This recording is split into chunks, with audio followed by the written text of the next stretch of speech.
Ladies and gentlemen, welcome to the Tim Dillon Show. My red nose is because I got a sunburn. It is not an indication of a relapse on alcohol, even though that would be called for given the news. I think nobody could really blame me if I decided to throw a decade of sobriety away in the current climate. I'm not doing that.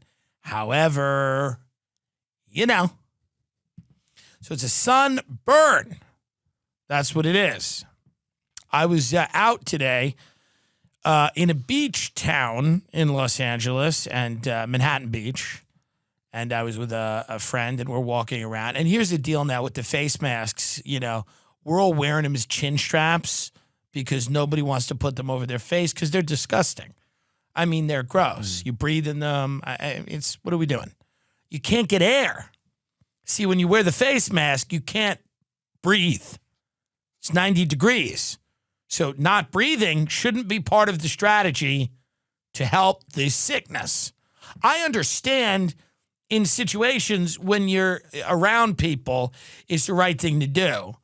So I have it just so I could slip it up if I need be. If someone walking by me looks particularly panicked or I have to run into a grocery store, I put the mask up. But everybody, Manhattan Beach, people are not wearing masks. Some people are jogging. They're on bikes. Here's the thing with the lockdown out here in Cali. It's busting at the seams. I mean, people are on the road. People are out. They're going to the beach. People want out, man. They've been in their house. It is beautiful weather. People spend a lot of money to live here, and they've had enough. Doesn't mean coronavirus is fake. Doesn't mean it won't kill you if you get it. Doesn't mean that it's not serious if you get it. But people have had enough. Domestic violence is skyrocketing. People are which I'm somewhat surprised. I thought being a domestic abuser was somewhat a fixed personality trait. Like if you beat your kids, you beat your kids. It wasn't contingent upon them being home more or less. Like if you hit your wife, you found time to hit your wife. That's what I thought. Literally, that's what I believed. Everyone's like, domestic violence is skyrocketing. I was like, why? I guess people are becoming domestic abusers during this period of time. I guess stresses are running high. The kids are around. And I guess what happens is every day, day in, day out, the nagging of the wife, the disrespect of the kid, after a while, you start you start seeing the real limit of words. You start wondering, you start saying to yourself, words are really not what I need at the moment. I need to give somebody a little reminder of who the boss is. Now, it's not right, but that's happening, and it's happening it's startling how much domestic abuse is going up. It's odd. I thought if you were that guy, you were that guy. I guess maybe it's that guy beating them more. And woman too. I don't want to be, I want to be inclusive. There are women also beating their children and probably beating their cuck husbands and maybe beating their wives. I don't want anyone listening to the show to think I'm saying that domestic violence is primarily a man's thing. There's tons of proud women that also engage in just flogging their family, beating the blood out of their family when things don't go the way they want. So don't for a minute think I'm only, but it's largely male, right? I mean, I'm sure that's going up. People are upset about that. There's domestic violence because that's the big conversation. They're like, the economy, that's the thing they always bring up to, like, the economy, we're heading towards a Great Depression. All true, by the way, all true. I know you want me to be positive on the program, and I'll tell you I had a good burger today. We'll get into that later. It's not all bad, but we are looking at, the statistics are not favorable, right? So for me to say that, I would be, lying. Yes, other than the economy, people, when we talk about the cost of the lockdown, people bring up suicide and domestic violence. And suicide goes up, and I get that. Suicide goes up. And then also domestic violence. People go, the domestic violence is going to just, this is when you talk with people, they go, domestic violence is going, and I'm like, are you hitting your child? Like, what? Are you confessing to me? But I guess that's what happens. I'm not doubting it. So the lockdown, in the beginning, I understood, hey, it's a new virus. We don't know what the fuck's going on. I still understand it. I still understand. Dude, New York is being ravaged. And if you don't know people in New York, you're not talking to people in New York, you're unaware of what's going on. There's people dying. There's like 23-year-olds dying, and then people go on my Facebook and be like, but that person had a pre-existing condition. And I'm like, you're 600 pounds. You're on Facebook. You are a pre-existing condition. What are you talking about? I got fat people saying, yeah, well, that guy's probably had diabetes. What? So the idea that the country is full of pre-existing conditions. You can disagree with the lockdown or say we overreacted or say that there's a better way without being a complete idiot and not realizing that there's people that are in body bags, okay? But let's be honest, we're all fed up. We're all getting a little sick of it, and we're busting at the seams. People are out. In the beginning, human nature is funny, because in the beginning, I understand because my whole thing was like, hey, morally, I don't want to infect somebody else that's an older person. I perform with a lot of people that are decades older than me. I don't want to infect somebody that is diabetic or somebody that's vulnerable or has MS and kill somebody because I'm an idiot and I need to be out eating a Pokeball. I felt like that's a character issue. Take a chill pill, do some Netflix, calm down. But then, this goes on and on and on, and you're like, what the fuck are we going to do? People are running out of money. They gave you $1,200. There's no money left. There's no money anyway. There's no money on the outside. We're going to find that out soon, too. But let's wait a few weeks for that episode. Everyone's like, open it up. It's like, okay, we'll see. But people are and the thing with human nature is funny. Whenever you give people the smallest idea that they're doing something altruistic or that they're doing something for the greater good, they will literally justify anything. That's when they'll just go and commit a genocide. If they think that they are doing something that's for the good of society and you just give them that, you go do this and police each other, rat on each other, turn into citizen informants, turn into brown shirts, run around like the Stasi, yelling at kids on skateboards and pointing at people's faces and go, where's your mask? Those are the people that put you in the camp. They are. Those are the people that throw you in a camp. And that's what you're seeing. Human nature goes there within a few weeks. Within a few weeks, people were relishing their new roles as the enforcers of the quarantine. They were calling the police on their neighbors. They were yelling at children who were standing too close to each other. They were just anybody that was having any public enjoyment out there in the world, they were going to go and try to rob them of that. And now I had to run it with a cop. And I'm starting to notice that the police now, after 9/11, everybody got really important. Doormen in buildings in New York thought they were part of the Homeland Security Department. Everybody thought they were important, just like, now with the essential worker and everybody's a hero. Thank the hero. It's 8 o'clock. The hero. Thank you, hero. Who are the heroes again? We don't even know. The doctors, that are making $300,000 a year. The nurses, the guy at Home Depot. Who's the hero? DoorDash, everyone's a hero? Am I a hero? Can I be a hero? I left my house today. Can I be a hero? Hey, I went to Home Depot. I bought something. Can I be a hero? I go to the grocery store. Who's a hero? We don't know who's a hero anymore. I get it. The nurses are working hard. I bought you food. Enough. The point is this. The heroes are getting a little out of control now. They're getting out of hand. Calling people heroes apparently does something to them that's not really that positive. That's why you never call your kids heroes, because they turn into monsters. Right. If your son or daughter does something good, you don't sit down and go, you're a hero. You don't say that, do you? No, you say, good job, Bobby. Good job, you shared with your sister. You don't go, you're a hero.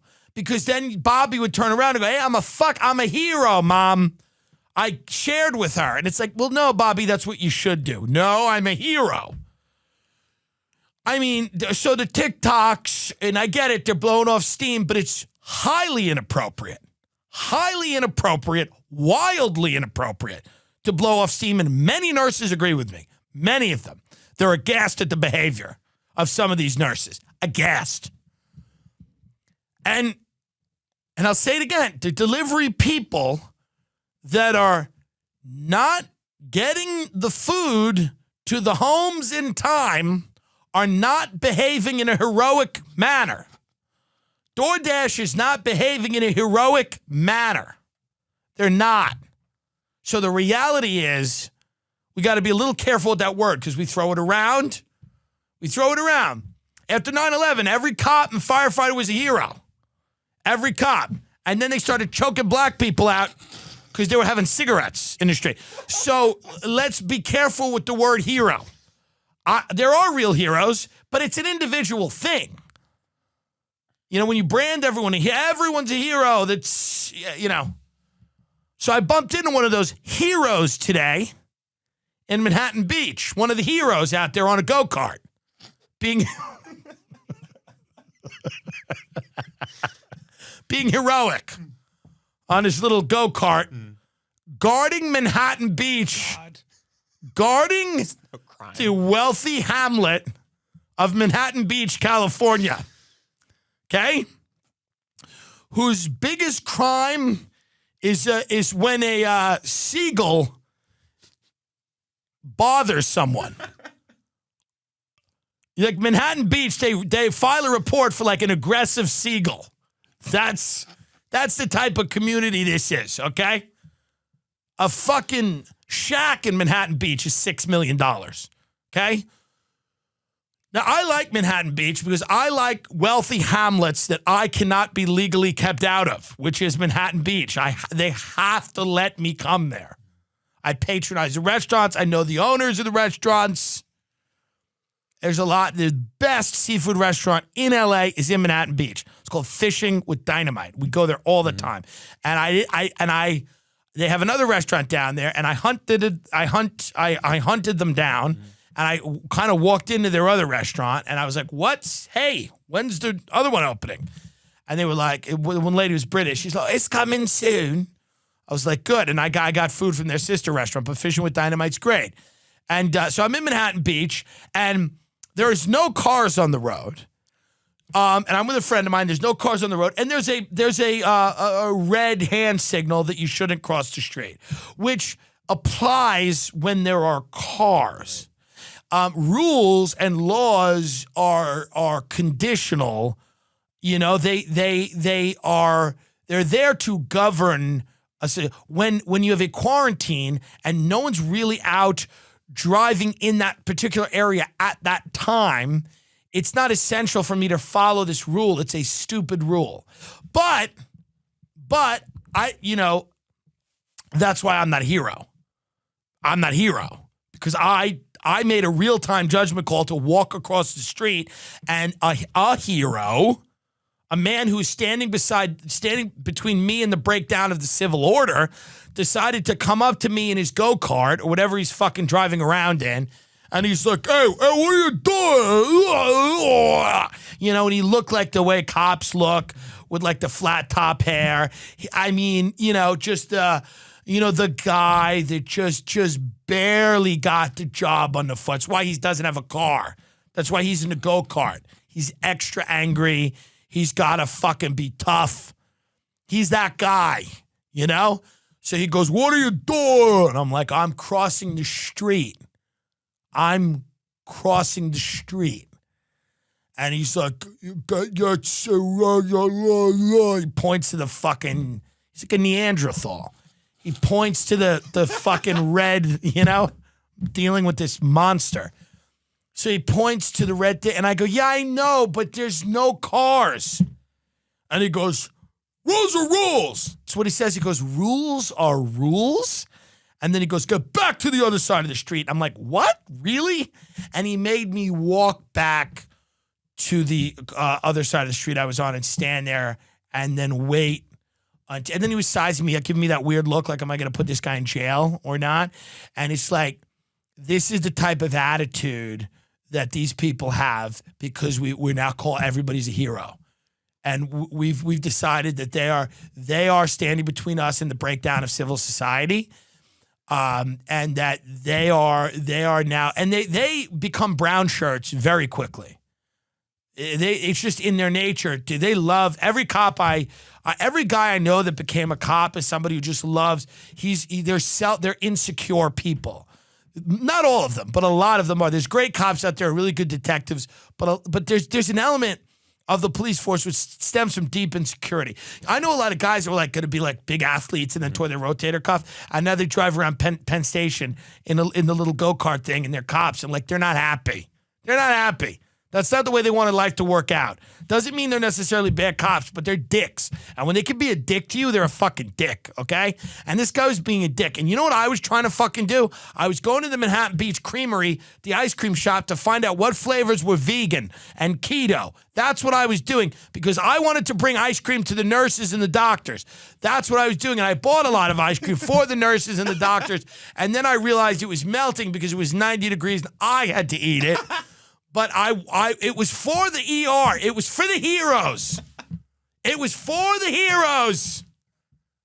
The popsicles were for the heroes. Mm-hmm. And this douchebag in his go-kart patrolling Manhattan Beach, I can see something happening that's not good. Mm-hmm. I can feel it. I can feel it in the scowls of the people when someone doesn't have a mask. I can feel it. You know, the old has been turned against the young now. You know, and I look 17. I'm 35, but I look like a teenager. I present like a healthy teenager. So I am getting scowls from people because they're like, you're flaunting. Health privilege is going to be next, by the way. It was white privilege. It was male privilege. Health privilege is coming. Get ready for that. If you're not 600 pounds with 19 problems, you're going to be an issue. You're going to be an issue. Don't you come here. Do you have gangrene on your foot? Then you shut your mouth. I only want to hear people where tumors are growing inside them as we speak. That's what's happening next. That's going to be the new form of identity politics. Mm. It'll be somebody on stage talking about that they have 19 tumors. That's going to be the new version of Nanette. I've got a tumor. I've got 14 tumors. They're called comorbidities. They're pre-existing. That's the new, it'll be called pre-existing. And listen, I could be dead in a week from this virus or a host of other things. So I'm not saying that this shit isn't serious. You shouldn't take it seriously. But like, let the kids skateboard. Let them go to the beach. Maybe they don't live with old people. Well, a lot of kids live with elderly people. Yes, some of them don't. Some of them don't. Listen, man, I don't know the best way forward. I said before, I'm like, if we fling the doors open, maybe there is a lot of bloodshed and carnage. I don't know. But this idea that we're going to close every public space and force people to not be, the mental health effects of telling people they can't be in nature and they can't be in places that genuinely calm them down and make them better, and they can't exercise and they can't do things like that for years? What's the plan? Do you know how bad domestic violence is? It's bad. Yeah. People are wailing on their kids and their wife. And the molestations are going up. Is that what they say? Yeah. You would think that's another fixed personality trait. You would think that's, I would think there's not too many people. I guess there's guys sitting around on their couch going, I'm going to fuck my family if this doesn't end in a week. I'm going to really get in everybody's fucking ass, literally, if this does not end in a week. There's guys looking at Gavin Newsom and you're like, you better lift these restrictions because I'm about to go room to room in this house with my dick out. I've never thought about it before. But I'm going to start beating and molesting my family if I cannot go out and have a sit-down meal. I want to sit down and be served. If not, everybody's getting raped in this family. You would think you'd think that's a fixed personality trait. Apparently, so much is up for grabs in this environment. I didn't know that. Harrowing, haunting. It's haunting. But I don't like the direction it's going in. I don't like the direction burgers are going in. Calm down with the burgers. The gourmet burger, we gotta put the brakes on it. I had a burger today, which was good. But the caramelized onions and the smoky chipotle, there's nothing better than a grizzly burger off a fucking grill in the backyard with a slice of American yellow cheese on a little potato bun, a little bit of ketchup. There's nothing better than that while toweling yourself off because you just swam in a pool and you're sitting there and you got the grass under your feet and you're just eating a burger in maybe somebody else's yard. You didn't pay for anything, because you live in hell. You don't have a setup like this, but you've made a friend. You can pretend it's your life for a few hours on a Sunday. That's great. You don't need all the accoutrements. You got to calm down. There's nothing better than, and that's coming back. The house parties are coming back. The summer barbecues are coming back because people, I don't think, are going to be going out this summer the way that they were. People are going to be, they're going to be in smaller groups. It's the summer to get a friend.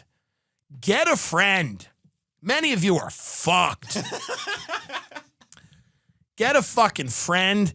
Get an idea. Get a clue. I would start fucking looking at that Facebook. Start scrolling that Facebook. Where's the pool? Start messaging people you have not spoke to in 6 years. It does not matter. Just say, I want to know if coronavirus has affected your family. And I just wanted to pray for you. I just wanted to pray for you. Whatever you have to say to get in their good graces, you better do it. You got 2 fucking months. You got 2 months before it's, it's go time. This episode of the Tim Dillon Show is brought to you by Sheath Underwear. That's right, Sheath Underwear. What makes Sheath Underwear different? It's simple. Sheath Underwear has a special 2-pouch compartment that keeps your twig and berries from sticking to your inner thigh. That's it. That's the idea, and it's brilliant. I've tried it. They've sent a bunch to me, and it's great. My twig and berries are not stuck to my inner thigh. Sheath underwear is made from a super comfortable blend of modal and spandex. It stretches as you move and keeps you cool and dry. I will be honest, it does keep you cool and it does keep you dry. I mean, it really is, especially we're through a heat wave right now, and your balls aren't stuck to your leg. It's everything's great. Bunching, pinching, sagging doesn't happen. Sheath underwear cradles your junk like a mama gorilla holding her precious newborn baby. You know how Blade is half human and half vampire? This is a current ad, huh? You know Blade, kids? Hey, kids, remember before Black Panther, there was one other black superhero and his name was Blade? He was played by Wesley Snipes, who went to jail on a tax lien charge. Wesley had the money, but they probably just wanted to make an example out of him. You know Blade? What? Blade. He's a half human, half vampire. They called him Daywalker. Daywalker. Sounds racist. Shut up. So he gets the best of both worlds being played. Well, Sheath is like that. It's only a combination of boxer briefs and a jockstrap. All of their powers, none of their weaknesses. The idea for Sheath comes from its founder, U.S. Army soldier Robert Patton, during his second tour in Iraq. If it works in the sun-blasted deserts of Iraq, you'll know it'll work wherever you live. It's true. Hey, it's tested in the war zone, folks. Support this awesome veteran-owned indie company whose founder is a fan of this show. Good. Robert Patton's second tour in Iraq. Listen, if your underwear holds up in Iraq, it'll hold up while you're sitting in your house doing nothing in the quarantine because it gets hot. Your twig and your berries will be protected. Have you ever heard it called twig and berries? It's a weird because like twig's kind of a demeaning. It's a nobody. It's small, yeah. Or thin and small. Like nobody's like, yeah, I'm coming over there. I got my twig. You're gonna handle my twig? It's like it's an odd. It's a kind of odd way to. It can break. Hey, you twig. Hey, I got my big twig here. I got my twig and berries here, hanging out here like a fucking berry twig tree here. What are you gonna do? Hey, you want to take a look at my twig? Support this veteran-owned company. We should do more for veterans in this country. I've said it before, and I'll say it again. Go to sheathunderwear.com and order with promo code TIM to get 20% off your first order. Sheath Underwear's 100% money back guarantee. That's sheathunderwear.com, which is SHEATH. Promo code TIM, TIM. It's really good. It's good underwear. I like it. I have a bunch of it. I appreciate it. They have all kinds of sizes. It's shipped. It comes right to your door. You're going to love it. It keeps you dry. If you like this show and you need underwear and you don't want to go out right now and go to a department store, many of them aren't open. So you're buying everything online now. You're buying the majority of your clothes online now for the foreseeable future. So if you like the show and you need underwear, I'm telling you it's good underwear, and you don't have to walk into a store and endanger yourself or others. So you go to sheathunderwear.com, promo code TIM to get 20% off your first order, and you will like it. I'm telling you it's good underwear. You need underwear unless you're going commando like a real freak. You need underwear, and this is a safe way to get it. It's easy, it's good, it's perfect. Sheathunderwear.com, promo code TIM. The Tim Dillon Show is brought to you by ExpressVPN. ExpressVPN is great for protecting your privacy and security online. But now that you're stuck at home, you can also use it to unlock foreign movies and TV shows that are only available in other countries. Binge Doctor Who on Netflix in the United Kingdom. Or if you're into Japanese anime, use it to watch Spirited Away on Netflix in Japan. It's easy to use, even for a guy like me. Saudi Arabian soap operas. Get them. Mongolian rom-coms. Go and get it. Just open the app, change your location, and that's it. Choose from 100 different countries. ExpressVPN works on any streaming service, Netflix, Amazon, Hulu, BBC, YouTube, you name it. The reason I use ExpressVPN, and I don't, but the reason I don't even know what it is, it's a virtual private network, so you can't see what you're doing, right? That's the whole point? Yeah. Great. Someone uses it. I'm sure it works. I don't know what you're doing out there. No buffering or lag. Stream in HD without an issue, and it works on all your devices, any phone, tablet. I'm going to try it because I want to start watching, more shows from Pakistan. But if you're cool, a VPN's cool. You can play games. You can do other shit.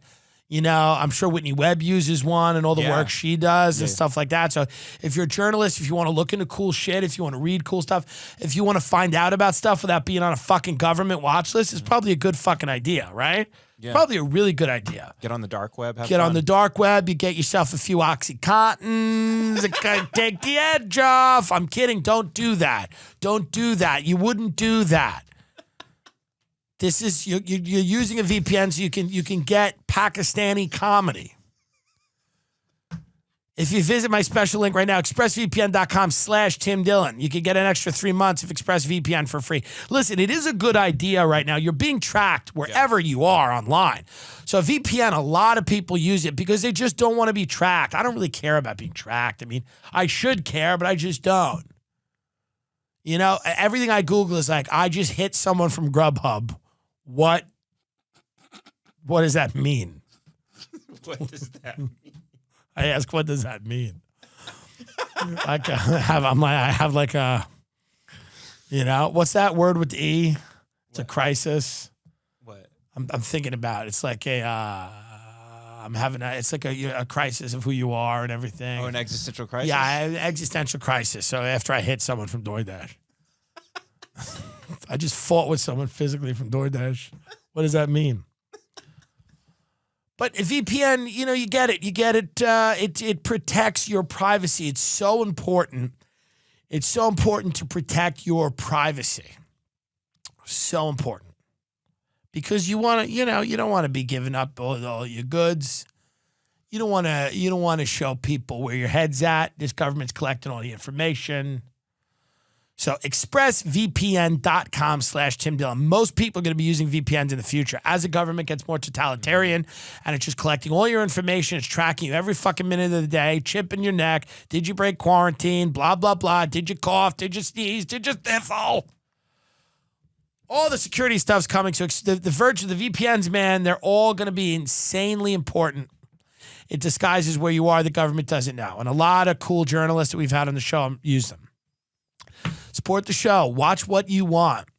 We'll do it on the show. We'll get, for the next ad, we'll use this and we'll get a fun show. We'll get like a fun, but I don't want like Doctor Who or anime. I want to watch like a fun, like Saudi show. Mm-hmm.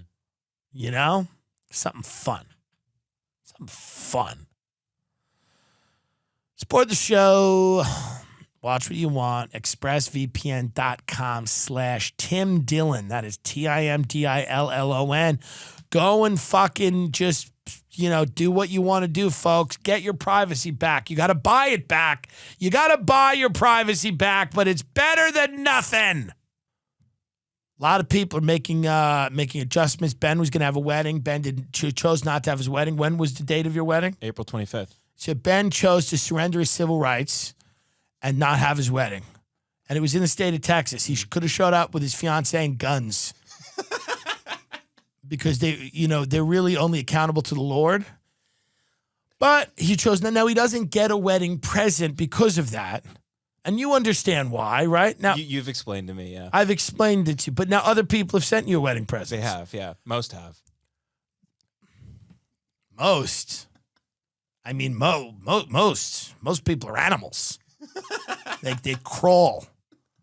No, you don't get a wedding present without a wedding. It's not the way it works. You don't get a birthday present without a birthday. You don't get a graduation present without a fucking graduation party.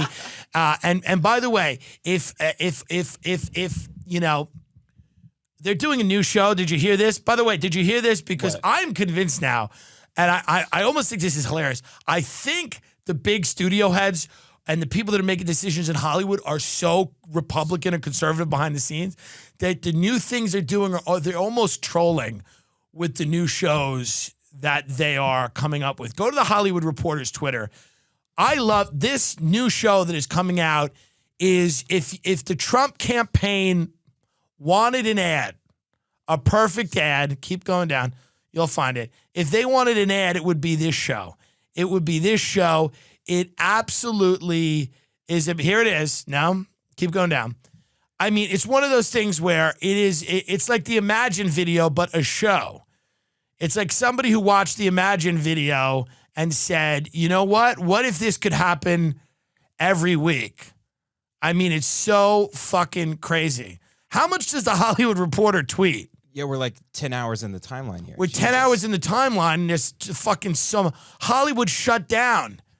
How much can they fucking tweet?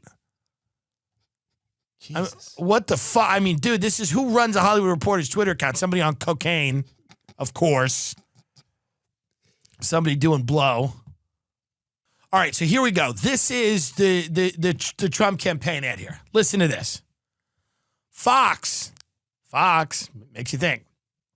Fox has greenlit 10 episodes of an unscripted series called Celebrity Watch Party, which, as its name implies, will feature famous people in their homes discussing the biggest shows and news events on TV in the past week.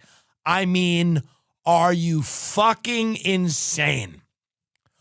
Are you fucking insane? We are in a pandemic. We've got 30 million people unemployed. We're on the fucking brink of a Great Depression, and you're going to have a show where celebrities sit in their mansions and discuss the news of the day. Do you want Trump to ever be out of office? I mean, do you just want Trump to become Putin and just not leave? Because that's where Celebrity Watch Party is set to premiere May 7th with its debut episode featuring Rob Lowe, Meghan Trainor, Joe Buck, Raven Simone, Master P and Romeo, JoJo Siwa, Steve Wozniak, Curtis Stone, Robert and Kim Herjavec. I'm going to give money to Candace Owens soon. Do you understand where I'm at now? I'm very, very close just giving serious money to Candace Owens and bringing her on this program. Listen to this. Studio Lampert, CEO Stephen Lampert, whatever. We're delighted so many famous people love the idea of this show and want to be a part of it. It's a show which asserts the indispensable role of TV in the fabric of people's lives and the way it's at the heart of the nation's weekly conversations, especially in these unusual times. Huh? It asserts the indispensable role of TV in the fabric of people's lives. What? And the way it's at the heart of the nation, these people are so fucking out of it that they think people give a fuck about what Raven Simone has to say about the fucking COVID-19. Is anyone sitting at home going, what does Meghan Trainor have to say? Hey, where's Rob Lowe on ventilators? Hey, where's Master P on remdesivir? Does anyone know if Master P and Romeo have anything to say about hydroxychloroquine? What about celebrity chef Curtis Stone? Does he have an idea? What does Curtis Stone think about Biden's sexual accuser, Tara Reid? Hey, Steve Wozniak, you think Biden put a finger in? What the fuck is wrong? So what is the show exactly? Dude, there might have been a high-level Illuminati meeting in Hollywood that said, listen, if Trump's not reelected, we have nothing. Dude, I'm not even fucking kidding. There might have been a high-level Illuminati meeting in Hollywood where they went, everything has gone up since he's been elected. And everything was failing before that, including Twitter, SNL, news programs, comedy programs, lots of our late night shows, Colbert, lots of our landmark properties. They've all grown tremendously in the era of Trump. He cannot lose. If Biden comes in, we're fucked. We need Trump to win. And they're all sitting there and they're, in some Bel Air mansion. They're all sitting there. They're smoking cigars or whatever. And they're looking at each other and they're like, how do we guarantee that Trump wins again? And they go, what if there was a show where Raven Simone talked about coronavirus from a mansion with like Rob Lowe and Master P and just celebrities? Like, they were like, what if every week we went to a celebrity's home, an estate, and then filmed them on their couch discussing the news of the day? And they're all kind of like, sniffers of brandy. They're like, this is kind of a good idea. They're like, but we need them to talk about more than pop culture. Like, they have to talk about the news. Yes. And then one guy goes, and they don't know anything about the news, but they'll have a bunch of offensive opinions. You go, yes. And we need them without any of their handlers. We can't really be scripted. They need to have just crazy off-the-cuff takes that half make sense. They have to be annoyingly liberal and completely out of touch. And if we do that week after week, we can pretty much guarantee that Donald walks right back into that office and we sit right back. I'm telling you right now, I know this is conspiracy thinking, but I'm not that wrong. This doesn't make sense. Right. This show does not make sense. This is crazy. This is genuinely crazy. And something is behind this.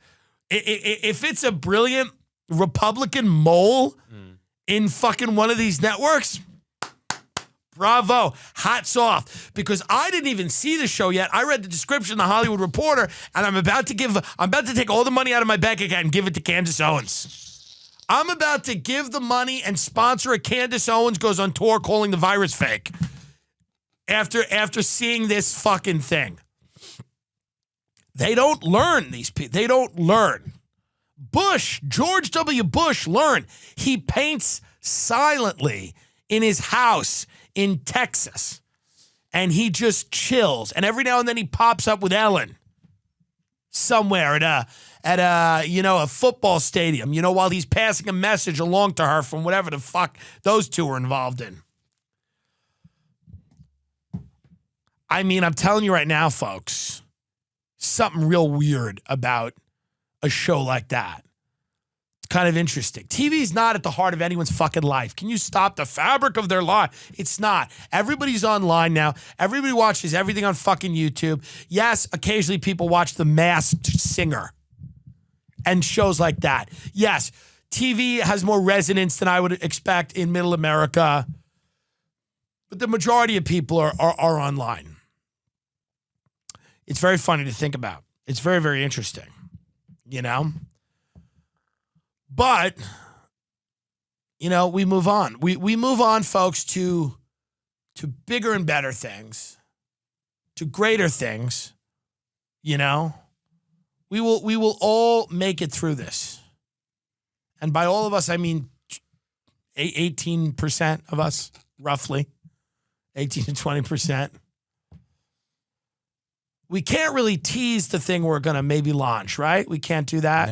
No. Okay. Good. But I did want to get into this too.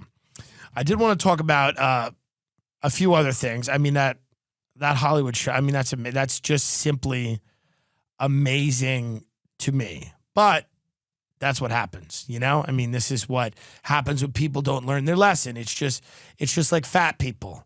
Fat people don't learn their lesson. That's why they stay fat. It's just you don't learn your lesson as a fat person. I can speak from authority on that. Is that you don't learn fat people don't learn their lesson. Fat people don't get to have control. They don't get to make choices. And I talked about this before on the show. No, every diet that markets itself to fat people that's like, it's your choice. And there's so many choices. It's like, no, fat people are fat because they make the wrong choices. Take away their power of choice. They should get no choice. You know who had no choice? The kids that worked in workhouses and they ate gruel. None of them were fat because they didn't have a bountiful harvest of choices. We don't need, in America, we have this bountiful harvest. And people were saying to me the other day, they're like, why is so much of it garbage? And it's like, well, how much great art comes out of a country with 400 kinds of cheesecake? How deep are people really digging in themselves when there's 400 kinds of cheesecake? You can name 100 kinds of cheesecake off the top of your head right now if you had to. If you had to write down 70 kinds of cheesecake, 80 kinds of cheesecake, it would take you maybe 10 minutes. And you could write it down easily. Okay? You could barely name one healthcare company. You'd be like Blue Cross Blue Shield, and then they'd be like, okay, and then you'd be like, I don't know. But you could name 70 kinds of cheesecake. So yeah, it's like, how much art's really going to... Have you been binging anything in quarantine? I watched The Americans, which is a great show, which, again, made by accident. I need to see that, yeah. Well, it's made by accident. Everything good in this country happens by accident. It's made by accident. Everything should be Santa Clarita Diet. Like everything in this country should be a show about zombies, where people with straight faces have to say, this is a show about Drew Barrymore eating clams from Serbia and turning into a zombie and eating people in her neighborhood. That's what every show in this country should be, but occasionally by accident they make The Sopranos or The Wire or Breaking Bad, but it's primarily Santa Clarita Diet, which is about a zombie who eats people in Santa Clarita, California. That's the show. And I even watched some of it, and I watched some of it, and some of it wasn't horrible. It was kind of a fun, I'm not saying every show has to be good, but that's where the majority of things are. They take an idea and they just dumb it down because Hollywood's opinion of Americans, and they're not all wrong, but Hollywood's opinions of Americans are like shapeless blobs that can't really move and can't really speak and just kind of sit in couches and go like this. Like that's what Hollywood thinks Americans are. Just shapeless beast people that just eat like frozen food in the container. They don't even heat it up in their microwave. They just start gnawing on it. They just eat fast food. Hollywood's American viewer is a 600-pound, shapeless mass of flesh sitting in a throne made of fast food wrappers with a fucking MAGA hat on. That's what Hollywood thinks everyone in America is. So they go, what will be interesting for them? Oh, let's do a show about zombies. They like eating. Then they're like, well, the word diet's in the title. That'll turn some of them off. No, but as soon as we can convey to them that it's about eating people, that's why Santa Clarita Diet, all of the things about it were like a hand in a mulch or something. Because then people were like, oh, this isn't a show about eating cucumbers. It's about people eating each other. I'll watch that. Have you been binging anything during the quarantine that's been good? I got into Better Call Saul. And you said it's as good as Breaking Bad. Now that most people would disagree with you. But I told you I'm like on the 13th episode. You said it starts to fall off. But Bob Odenkirk's very good. I do like the show so What do you far. think? He's giving you a job? He is great. He's great. He's great. No, he's not giving me a job. Giving anyone a job. I had lunch with the guy who runs his production company. Thanks for the lunch, by the way. Appreciated that.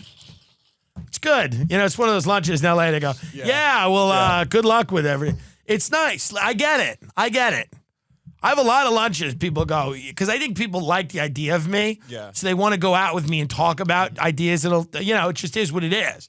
And then when it's time to like actually do a thing, they go, no. That's right, because I might say something funny. That's the biggest problem with my career, is that I wasn't asked to do any of these coronavirus benefits, by the way. Listen to what I was going to do. This is funny. All of these coronavirus, they ask Norman, they ask Sam Morril, great comics, but they don't ask me. Now, here's what's fun. This is, guys, do you see the humor in this? I get asked to do the coronavirus benefit. And my bit, because I don't believe this, but my reoccurring bit is that I think the virus is fake and I think the nurses are actors. And I keep bringing that up during the benefit. And I keep suggesting that we storm the hospital with weapons. Now, as a bit, because I'm a comedian, that's hilarious. It is hilarious to go. Now, say something heartfelt. You're a celebrity, a comedian. Say something heartfelt about why we should support the coronavirus people. And I'm going to tell you why my idea would have been great and they missed out on what could have been a great bet. I've seen a lot of stories on the internet about nurses. Their faces have welts and sores on them from the masks. They're working 18-hour shifts. They're very tired. We need to reach out to these people and provide support in this time of need. I appreciate that. I think we have to really start asking the tough questions about this disease and about those marks on their faces specifically, and where those marks came from, and if those marks could have come from makeup. So I know that a lot of people are donating tonight to help the nurses and the doctors, but I just want to ask you a question. Out there. If this is a real pandemic and people are really sick, why do I drive by hospitals and not see bodies burning on the street. It would have been a lot of fun, but of course no one can have any fun. Right. Nobody can have any fun anymore. All we have is fun, folks. The economy is just fun. Mm-hmm. That's all that's left, is being a goof. Folks, how many times have I told you that your life can change? It doesn't have to be this way. You don't have to be that loser you see in the mirror. You can be a winner. You have to stop losing and start winning. You have to hustle. You have to grind. You have to kill it. But most importantly, you have to crush it. Are you crushing it? Are you killing it? As our friend, Mr. Vanyerchuk would say. Maybe you don't, because you don't have a Ridge wallet. The Ridge wallet is a minimal front pocket wallet that's designed to streamline what you carry every day. Very easy to sanitize. It's a small metallic wallet, forces you to take only the most important things: credit card, debit card, lawyer's card, maybe $100 bill. It forces you to streamline and organize yourself. Very easy to sanitize. Very easy, folks. Comes in titanium, carbon fiber, aluminum, over a dozen different styles and colors, but super easy. When you're hand sanitizing, you sanitize your Ridge. Doesn't get wet like a leather wallet and gross. COVID spores living everywhere. When you were sanitizing your hand, you put your Ridge wallet in between both hands and you sanitize the Ridge. And now you are both sanitizing your wallet and your hands. This is new. We're living in a new world now. Get 10% off, free worldwide shipping, and returns. They're so confident that you're going to like it. They give you free returns by going to ridge.com/Tim, T-I-M, ridge.com/Tim, T-I-M. My father bought a bunch of them and didn't use the fucking promo code because everyone in my family tries to destroy me at every moment. Okay, but they've been unsuccessful because I've canceled them. Cancel your family tour, back 2027. Wait for it. Amidst the fires of a fallen world, Cancel Your Family Tour will be back. Isn't that good? How tonally wrong was the name of my tour? Cancel Your Family, then a disease literally cancels your family. It's like, my next tour is going to be called Oops. Get 10% off today, folks. Ships all over the world. We got fans in every country, don't we, Ben? Yeah, we do. Yeah, good. I mean, Ben uses a Ridge wallet. We both do. I don't really use a wallet. I'm above a wallet, with all due respect. I have wires happening. I have people wiring money from the Cayman Islands. I have bank accounts on small islands. I don't need a wallet. I don't do cash. I don't even do debit cards. I have assistants. I have personal. I have everything. I am a multi-trillion. What's above trillion? Look at what's above trillion. Is it zillion? I think it's zillion. It's zillion. Quadrillion. What is zillion? Find zillion for me now. Because that's what I am. Zillion isn't fake. Is zillion a number? I think it's fictitious. Did I just get outed on the show in front of everyone? No. Yeah, it doesn't exist. Fuck. All right. I don't really have an assistant. I don't have anything. But I'll have more if you get the Ridge wallet. I thought it's going to say I was a zillionaire. I thought it was a number, but it's actually not. I should have said quadrillion. Fuck! You got snot coming out of your nose. Dude, this carpet makes my nose run. Maybe it's the fucking COVID that's coursing through your body, you fucking carrier. Halfway through every episode, my nose just runs. No, it's the rug. We need to get it cleaned. It's like the line from Albert Brooks when he's in the music. We need to get a clean. And he goes, by we, you mean me, right? He's great. Albert Brooks is fucking great. The Ridge wallet, so go to ridge.com/Tim and use the code TIM, link in description. It's a great wallet. It's easy to sanitize. And I'm telling you 100%, it's a great thing. You need to simplify. It's a fucking pandemic. You can't be too complicating your life. You need a wallet you can easily just sanitize. You know what I mean? It really is. I'm telling you right now, it's actually a good buy, and it's actually a smart buy right now. So ridge.com/Tim and use code TIM, link in description. Remember to use the code. Thank you. The other thing is like they're gonna have the celebrities give the kids graduation speech. By the way, here's the thing with the graduation speeches, folks. There's never been a time in our society where the graduation speech has meant less. Okay? Information is everywhere. If your kid wants information, they can get it. Information's been democratized. College is kind of a scam now. Like there's definitely a more cost-effective way to do college. But the idea of like somebody like the people that are giving these kids like commencement speeches are like Jimmy Fallon and Ellen. It's like, and like the CEOs of companies. It's like, guys, that's not going to help you out right now. We're heading towards a world that's going to look very differently. You need to have a homeless person give the commencement speech at the college so that a lot of these kids are going to know what's happening.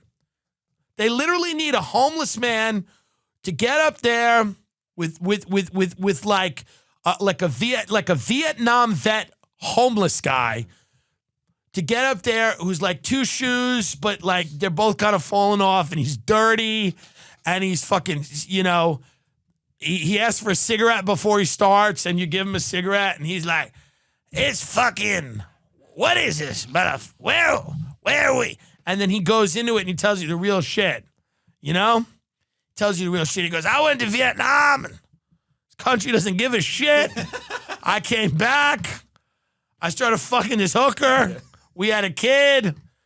We bought a house. She went insane because there's no mental health care in the country. She burned the house down. I ran out with my two children in the street. Luckily, our neighbor was one of these Christian freaks. She was a real freak and was kind of annoying, but she took me and my kids in that night. My wife is dead because she burned the house down because she didn't get any mental health care, and she was hooking because she was molested by her father, who ironically was in the church, was a deacon, not a priest, but a deacon, who used to molest his daughter. That's probably why she liked me. She liked fucked up men. That's just the way it is. So we started fucking, and she was fertile. I mean, she was Puerto Rican. I mean, fucking fertile. They just shit out kids, these Puerto Ricans. And we had two of these motherfuckers, and then she burnt the fucking house down in the middle of the night. I was pretty fucked up. I'm not going to lie. I'd been on a coke bender for like 3 days and pretty drunk. So what happened was I felt the flames that were touching my feet, and I woke up, and I'm like, I hope my kids aren't burned. I hope they're not burned. So I ran into their room, and they were sleeping like angels. I mean, literal angels. It was the only moment I believed in God. And as soon as I had that awakening where I believed in God, I thought immediately of the devil because I saw the flames. That's the duality of man, isn't it? The duality of life, God and the devil. And then I ran outside, and my ass was still kind of hot because the flames caught onto my jeans. And I was always like breathing fire because I was drinking whiskey that night trying to get to sleep after the coke bender. So I'm in the middle of the street, half naked, with these two kids. Their mother is being burned to death in the house. The fire department didn't come because we live in the fucking Bronx, so they waited for the fucking whole house to go up. So then finally my fucking freak Christian neighbor comes out, took my kids and got them clothes. Those kids went into foster care, went to the state. They found me later, told me I fucked up their whole life. One of them's in jail. The other one's somewhere out on the fucking street, man. I had a security guard job for like half a year in 96. I don't really know what's been happening since. Anyway, so I just want to say to the class of 2020, just onward and upward, brighter things are ahead. And, a lot of people end these things by saying the most important lesson I've learned And the most important lesson I've learned in my life is kind of to just say, fuck it, you know? And then he would light a cigarette and then he leaves the digital graduation. And then that's really, that's a great, and then just stunned, soulless TikTok youth in their fucking rooms with their parents, their fucking parents, sitting there, mouth agape, some of them giggling, some of them floored, staring at each other, being like, what the fuck just happened? That would be so much of a more valuable commencement speech than some fucking celebrity who's there to talk about how you just have to keep going and then eventually Lorne Michaels will see. Enough with that shit. Tell them what it really is. Tell them what they've won. Bill Gates does a speech. He goes, there's a needle under everyone's chair. It's already pricked you in the ass. And we're going to see how... Now, you all... We're going to see here during my speech, we're going to study your reactions and see what happened. Is the vaccine coming? We don't know, folks. We don't know. Maybe it's coming. It's kind of a fantasy. The more I read about it, the more the idea of a vaccine to a virus like this in any type of reasonable amount of time seems like a fantasy. Also, the antiviral drugs almost seem like a fantasy. I mean, listen, I'm not a doctor. I'm not a virologist. I'm not an immunologist. I don't work in the pharmaceutical industry. But from what I've heard and what I can tell, this seems to be something that we might have to learn kind of to live with. We might have to mitigate its effects, somehow figure out a way to deal with this, treat it like a seasonal flu, if that's at all possible. Doctors are going to learn about this and learn how to treat it. But I do think we're edging inevitably towards a conflict with China. I don't know how that conflict is going to manifest, but I think it's coming. A lot of U.S. and other countries, their companies, their manufacturing is leaving China. China was a hub for manufacturing. All the jobs that left America went to China. And, you know, man, it just is what it is. I just want to inject a little dose of reality into a world that I think, there's a lot of money to not be. There's so much more money in bullshit on this planet. There's so much more money in it, which is understandable. But, I just think it would be funny to have a homeless Vietnam veteran to all the college. By the way, no, everyone gets the same. Every college gets the same speech, and it's this one guy. It's this one fucking guy, and he does the speech. Every single college gets the same speech. Every group of kids, all these, I see like my friends' little brothers and sisters, they're like, yeah, roll tide. Or Alabama's like, well, we'll see. We'll see. I don't know if school's going to be back in there in September. I hope so, because if not, everyone's going to be beaten and raped. That's apparently what's going on. There's just beatings and molestations going on. If a family has to sit together in a house for more than 48 hours, dad gets a little weird. Yeah, my dad had never displayed any inclination towards that kind of behavior, but around week 3 of the quarantine, he started getting weird, He started getting odd, He started just playing incest porn on the family TV and asking us if we liked it. And if we didn't, he used to just beat the shit out of us. Up until this, he had been a great dad. But this is what happens. This is what happens when somebody can't go out and have a nice sit-down meal. Mm-hmm. It's a problem. Food is not meant to be takeout. You're not meant to eat out of boxes and bags like a dog. You're not meant to do it. You're not meant, all these high-end restaurants that you can take out, you're not meant to eat a ribeye out of a tin. You're not meant to eat a ribeye out of a tin. For the love of God. It's a fucking tin. You're meant to eat Chinese food and pizza takeout. Not even sushi. Barely sushi. I know you all love takeout, and I eat it too. But it's not meant, you're meant to dine like a person. The food should go from the pan to the plate to your mouth in a reasonable amount of time. Not everything can't be put in a tin in a bag for you. You slurp it out like a dog. Fuck Mastro's. Mastro's Steakhouse at Beverly Hills is running a human trafficking ring. We got rid of swingers. They're done now.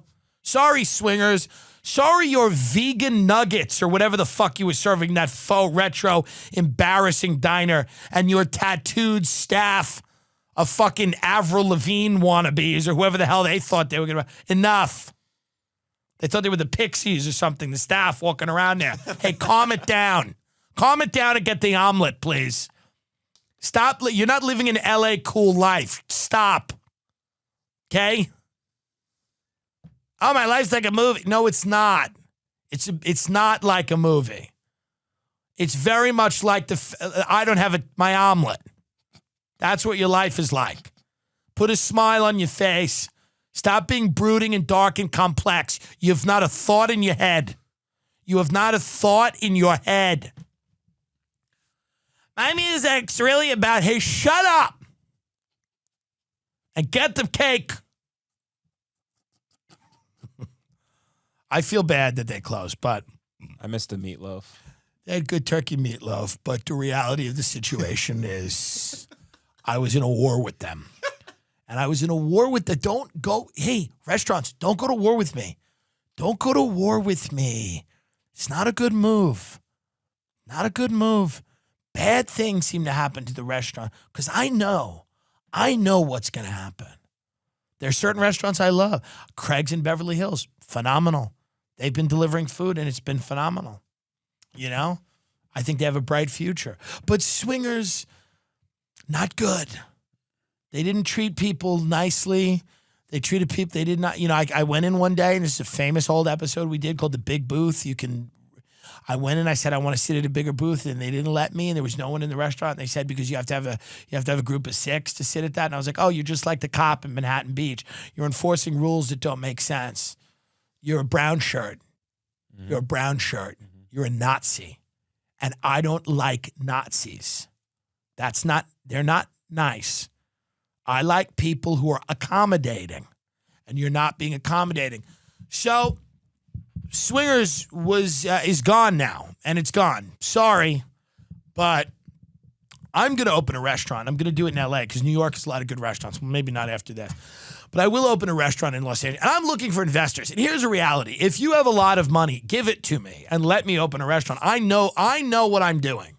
I will make it good. I will make it good. I know how to do it. I know all the ins and outs of the business, and I know what has to happen. I know why people like restaurants. You know? I could have saved Swingers. It's just a little faux retro diner on Melrose in LA. Man, I could have saved that place. If they sat down and if they said, what should we do? Tim, how do we do it? How do we do it? I would have fucking told them, man. I would have absolutely told them how to do it. You know? Absolutely. I would have said, take your staff, put them in burkas, head to toe burkas. You want to win in this town? You gotta go hard in the woke paint. Head to toe burkas, head to toe. Only small slits for the eyes. Everybody, I don't care how hot it is. Head to toe black burkas. Men and women. There are no genders. It's a genderless restaurant. Gendered language is banned. Mm-hmm. Gendered language is banned. All the food is halal. It is an homage to Islam, which is a religion that loves homosexuals and transgender people.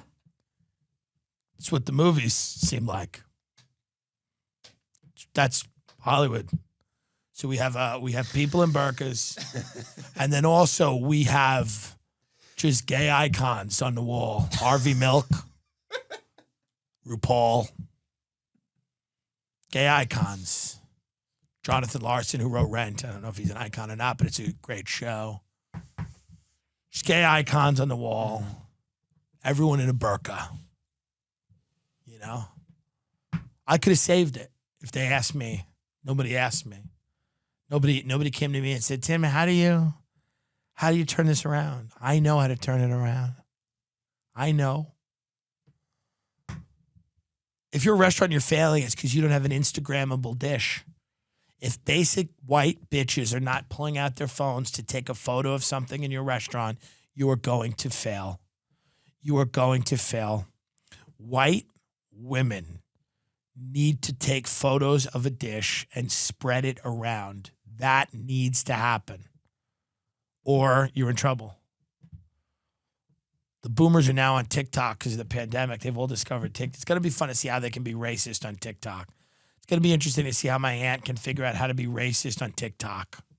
How is she going to come up with a dance that shows that she harbors a lot of, unsavory ideas? How can she show in a themed dance that she believes, that women who've had abortion should be committed?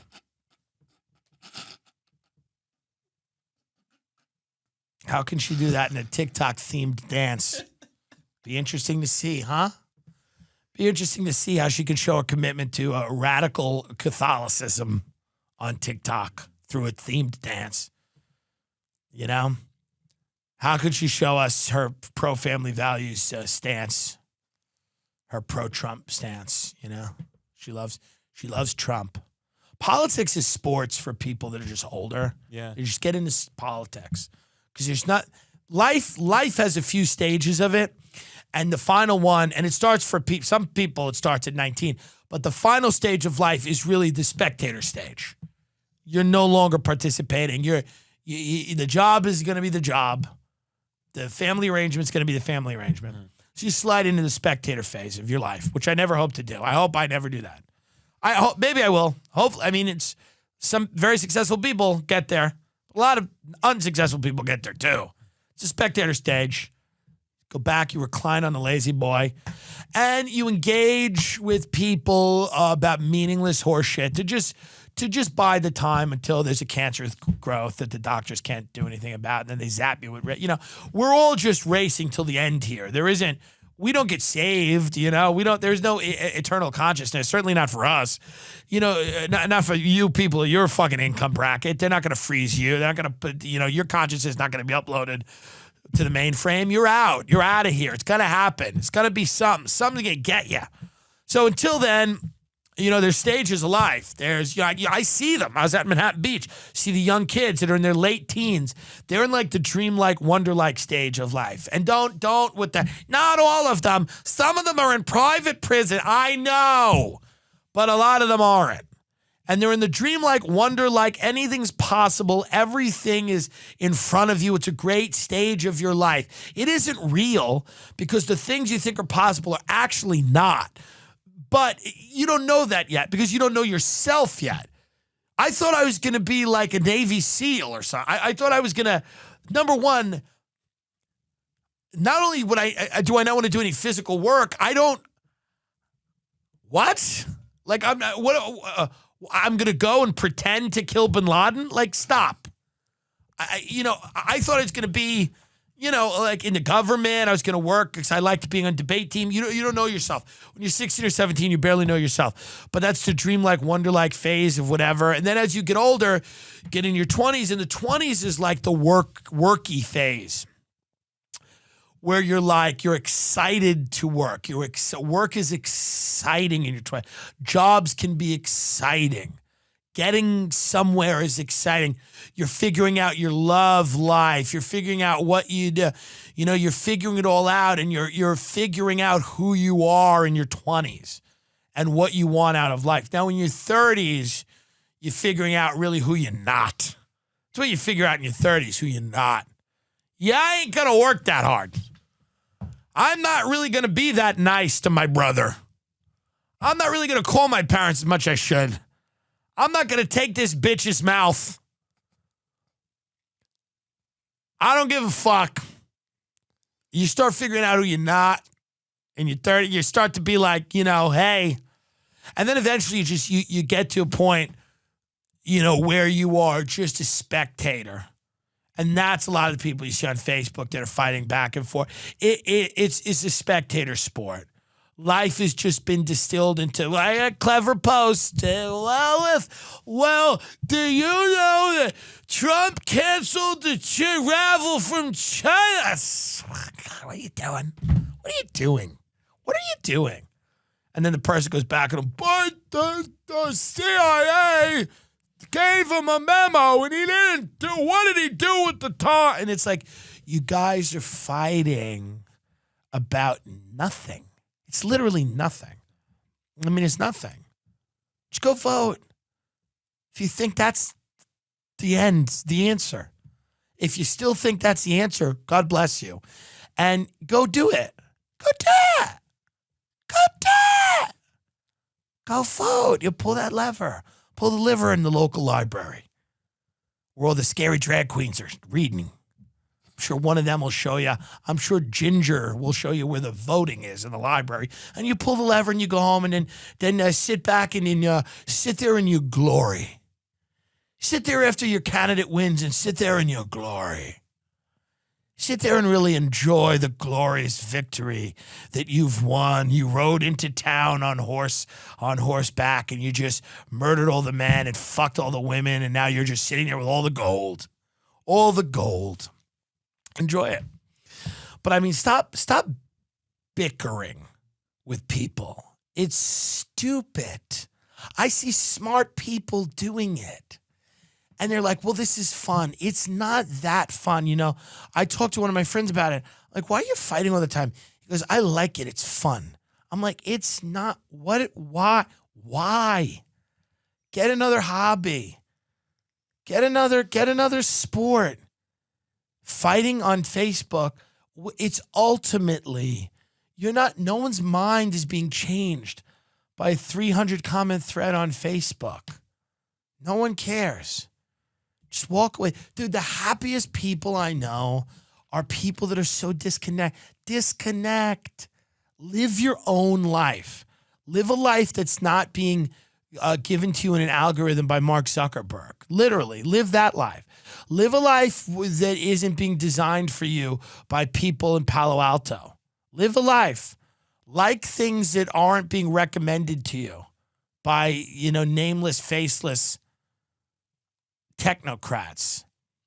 Have actual friends that you speak to over the phone or in person. I mean, I don't know what to tell you.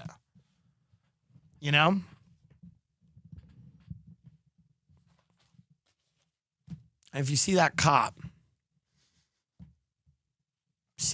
in Manhattan Beach, tell him he's a hero. You tell him he's a hero because there's nothing I like more than telling a cop who's risking his life to stop a fat guy halfway across the street and make him go back to the other side of the street. He could be in Compton. He could be in Watts. He could be places. He could be in Van Nuys. He could be places with actual problems. But he's in Manhattan Beach, which is an idyllic seaside paradise, driving around on a go-kart, guarding the ice cream shop. And he thinks he's a hero. And he thinks he's protecting you. And he thinks that he stands behind you and the dissolution of society. That's a problem. And I don't know how it can be fixed. And it probably can't. But that's one of the reasons we need to figure out a way to live with this fucking virus. I don't know how we're going to do it, but we got to figure out a way to live with the virus because I can't have a cop driving around a idyllic, beautiful seaside paradise, eating a popsicle, thinking that he's a fucking hero. You're not a hero. You're not a hero. We should do that in society. So we bang the pans for the heroes. What do we do for the non-heroes? What do we do for the people that aren't heroes? Should they get anything? Should they get any acknowledgement? Maybe they're heroes in training. Maybe they just need a few hits on the pan to become a hero. And we're ignoring them. But I hope this lockdown begins to come to an end. I hope it does. Because if it doesn't, if the lockdown doesn't come to an end, I don't know many things. But I know that a lot of women are going to be pregnant with their father's baby. Good night and good luck. Hi, I'm Timmy the Trash Can, and I love trash. Popcorn boxes, cups, and candy wrappers. They all taste so good. Instead of throwing your trash on the floor, won't you please give it to me? Thank you for considering your fellow patrons. All right, we're in, folks, here at the Safari Inn. It is Halloween night. Burbank, California. Just saw a maid talking to two other people staying at the inn. And they were like, listen, this woman opened the door. She goes, listen, you got to clean this whole room when we leave. We're both very sick, which means that they're all fucking junked up in there. They're vomiting all over the room. And then this poor maid is going to have to walk in and deal with this shit when these people drag their carcasses out of this place. And you know that's going to be late checkout. You know they're not rolling their asses down at 11 a.m. or noon. Somebody's going to be banging on the door at 12:45. Probably the cops. We released the video today where I played Epstein's Temple. It's got about 110,000 views on Twitter in about 5 hours, which is really nothing. And I fault the majority of you for not retweeting it because what the fuck are you doing? Set up an account and retweet it. The shit that we make is great. It's very funny and it's hard to make. And then you see what gets 9 million views and it's like, you know, a gang fight in a McDonald's, which is good. I do enjoy those. But, you know, I'm not asking for 10 million views. I'm saying smash the retweet button on the fucking Epstein Temple video. I spent money on that costume. Ben followed me around LA. I dressed like the fucking temple from Pedophile Island. Okay? Everybody told us we couldn't film. Even Flappers Comedy Club, which, by the way, if you're ever in Burbank and you're in need of water to survive, I would never walk into Flappers Comedy Club for any reason, but certainly not during the, what is it called? Flappy hour? Yeah, not during Flappy Hour, which is the open mic they have there. What are they, daily, Ben? I think so, yeah. Yeah, every day they have an open mic for divorced dads and assorted psychopaths in Los Angeles County that make their way into Flappers for Flappy Hour. Okay? And then they instructed us that we weren't allowed to film there. Ben's filming me. I paid fucking $10 for a Red Bull. I don't even drink Red Bull. A friend of mine was with me. And $3 for a fucking water. 3 and change. So, of course, you leave the 5. So, $15 to perform for 7 people at Flappy Hour. And then this woman walks out and says to Ben, oh, you can't film. I don't even own my own set after $15 and having to sit in a room with the stench of delusional psychopaths. Comedy for these people is like, it's not even a hobby. Put it that way. It's not even a hobby they put any work into. It's something that was like court ordered for a lot of the people at Flappy Hour. They said, hey, instead of shoving your wife, how about you go and get some of that energy out at the open mic? Yeah, instead of pushing your wife in a stairwell, how about you go and tell a few jokes? Work out your anger that way. Fucking psychopath in that place. I remember I performed there one time, and I ordered, what did I order? Do you remember what I ordered? The hummus. Yeah, I ordered like hummus. Yeah. And the waitress goes, I didn't know and I ordered it like an hour before I got up on stage, which they couldn't figure out how to put the hummus in the fucking, I imagine many of the employees were on the phone with their illegitimate children and couldn't get the hummus in the bowl. So then the woman came up to me afterwards and goes, hey, I was looking for you all over. I didn't know where you were with the hummus. I said, I was on stage, dummy. I was on the stage for an hour, earning my $160. God, that place makes my skin crawl. I'll probably have to delete this when I'm there next month. I won't delete. I will not delete this. I don't care. I will burn that bridge. Fuck it. I hate Burbank. It's a big mall. I'm just waiting for these people to stumble out of their room and just start projectile vomiting. The way she looked at the maid, she's like, we're really sick. You're going to have to just burn this room when we leave. 110,000 views. Listen, all I'm saying is this. The video quality is great. The editing is great. The fucking thing is funny. Celebrities are such pussies. Other comics are such pussies. So many people just don't want to retweet it because they, I know they don't want to upset anybody. God forbid this jeopardizes your chance of getting on Deal or No Deal. And I know that's what most of you people are in this for, and I don't even blame you because there's no there. It's a mirage. Nothing is real. Just got a few checks from Deal or No Deal. I don't even know what that show is. Apparently you go with the deal or not. My career is called No Deal. It's a show called No Deal. It's been going on for a decade. So I don't know what that show is. But I know that I'm sure there's a lot of game show hosts in this city, and I'd love a game show. Someone give me a game show. I'll tone it down for the game show, not for everything, but for the time I'm on air. I could do a family-friendly version of this for a half hour to an hour.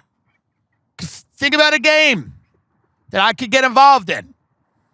Is this okay with the cars? Is it not? No, it's fine. It's fine? We're recording outside on the deck of the Safari Inn.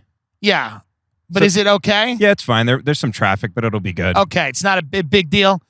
Folks, it's called background noise. They don't, why don't you appreciate a little bit of ambient noise in the background? Like the sound of a soft summer rain. Instead, except these are cars that are fleeing the fires. You can hear their wheels screeching as the terrain around them burns. And they're in the car with their family. And they're thinking about what would have happened if that family had just burned with that house. And of course it would have been sad, but it would have been a chance at rebirth. My father's wife almost died once from food poisoning. And my dad looked so disappointed when he talked about the fact that she was saved. And I don't think it's because he doesn't love her, but there's a chance at rebirth. Mm-hmm. Do you understand that? It's not that he didn't love her. It's that, waking up alone sometimes is what's needed. After you've been in a bed next to somebody for a long time, sometimes waking up and reaching for someone who isn't there is the ticket. That's at least what his face said. He was kind of very solemn when he said that she was saved. He said, we almost lost her. And the way he said it, he was very matter of fact, we almost lost her, but that would have been it. And I would have had to move on. But he's like, she was saved and, we're all back together again. I'm just saying smash the retweet button if you can, folks. Not a big deal if you can't. I get it. Many of you have jobs. You don't want to get fired, whatever. Instagram is hiding us. You can get to ISIS. You could have gotten to Baghdadi on Instagram before you can find me. He's now dead, but you could have got to him. You could have got to his IG Live before you find anything that I do. Because Instagram is...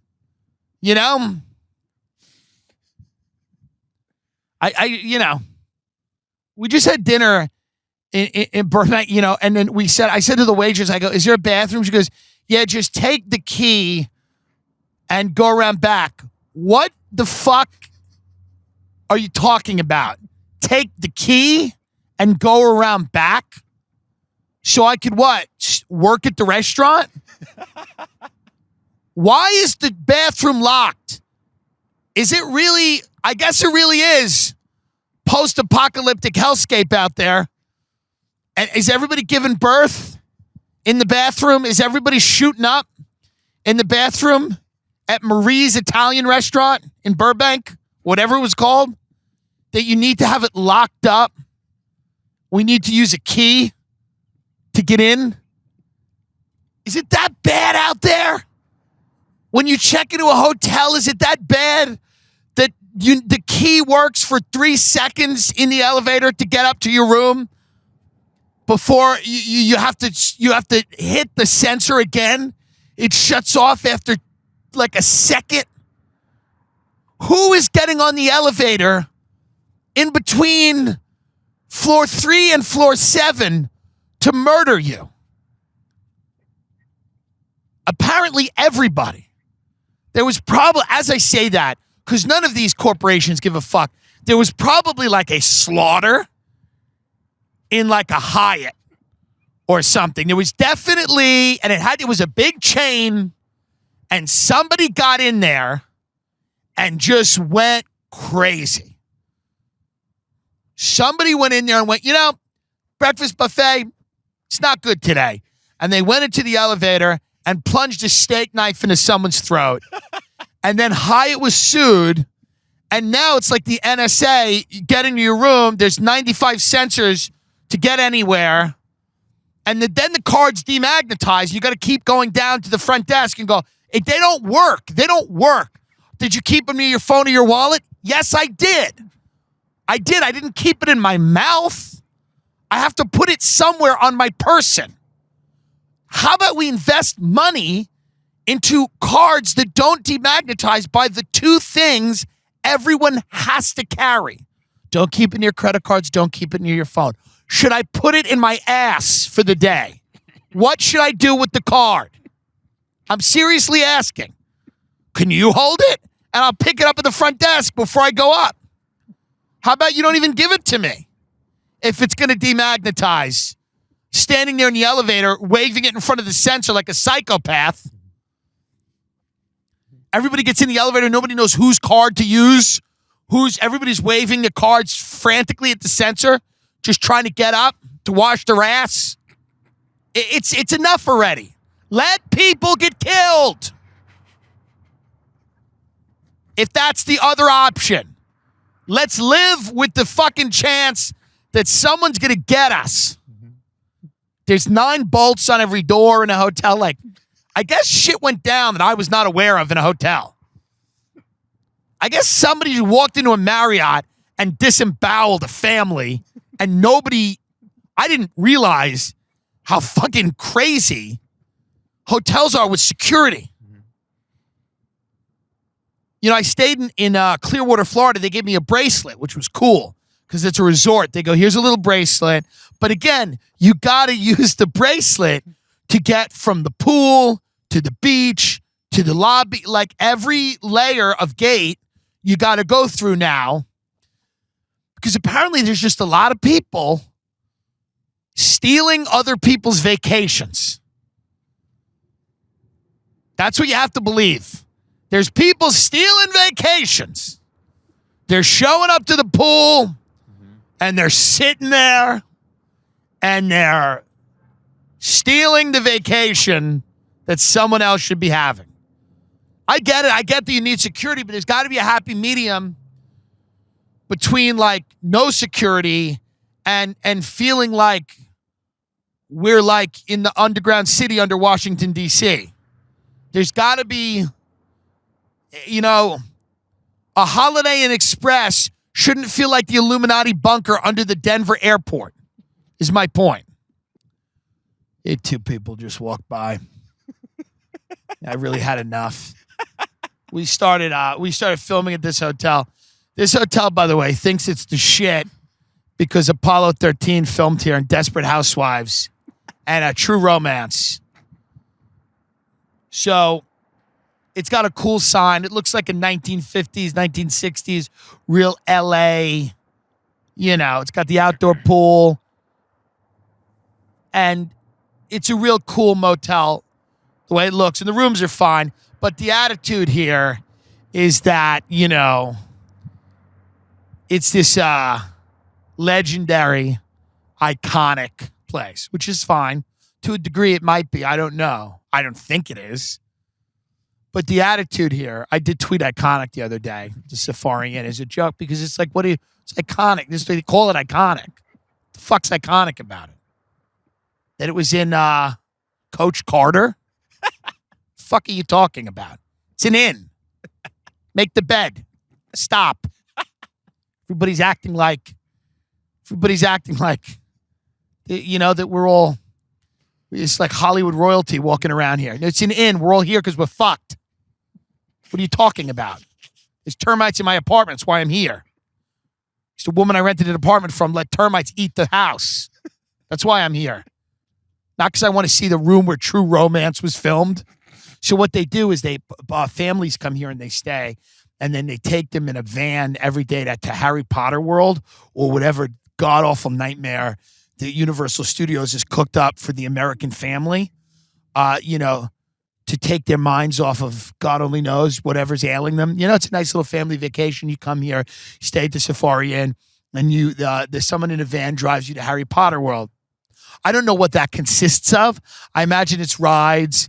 I imagine it's. Were you a big Harry Potter fan? No. I liked Harry Potter. I didn't read the books because I'm an adult. Mm-hmm. I didn't read the books, but I saw some of the films. I probably saw all of the films. They're fine, you know. But you know, my friend's wife went to Harry Potter World with her friend. This is something adults do now, without any shame. Is they go to a theme park for kids, and that's okay. Listen, hey, I'm not here to judge anybody. This is what goes on. This is a van pulling up right now. There's a Jurassic World van pulling in right now. They yelled at us for filming. I wonder if we're allowed to I think we're allowed to podcast wherever the fuck we want. Yeah, I think so. Bitch, I'll start screaming at these motherfuckers. If they try to stop us from podcasting, I'll be like, bitch, I own my fucking voice. I'm not going to pay you money to speak into a microphone. Of course you got to pay. What's a rental on this? 10 grand a day to shoot? More. Probably, yeah. Maybe even a little more. Yeah. We got stopped filming here. We filmed in the Grove. Mm-hmm. We got stopped filming there, which is a outdoor shopping center in LA. We got, they stopped filming. We got told to stop filming at Flappy Hour. Yeah. The Supreme store, they wouldn't let us film there. They would not let Ben walk into the Supreme store in West Hollywood. They let me walk in. I appreciate that. Dressed like Epstein's temple. Mm-hmm. It's Halloween. One thing I will say in LA is that people have really gone to some trouble decorating their homes for Halloween. And I appreciate that. Like, that's a cool fucking thing. Halloween's a cool holiday. It's fun to see people get into it. We never really decorated for it when I was a kid. And I'm sure you didn't because you came from a very Christian. Were you even allowed to celebrate it? Yeah. Okay. But we did not really decorate. My mother had Christmas decorations that she would put up, and they were dolls, and many people from Long Island or from other places. I don't think it's specific to Long Island. Many people know there were these dolls where they were holding a candle, and then the arm would like go back and forth with the little candle in it. It was just like, there are these famous moving dolls that you put in your window. It's like a display for Christmas. My mother loved doing that. It was a big deal. She did not like Halloween that much. She thought it was satanic. She thought everybody was poisoning kids with the candy. She thought, so she didn't really go out of her way to celebrate that. But it's nice to see people in Burbank really getting into the spirit here. It's nice.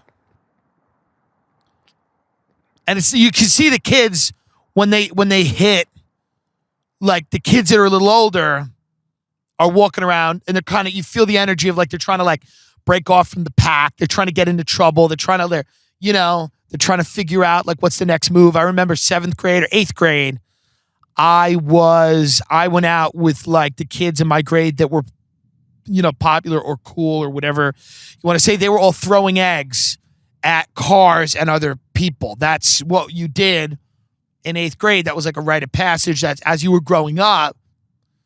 That's what you did. You would throw eggs and shaving cream, and you would vandalize property. That's what happened. That's what Halloween was about in the suburbs.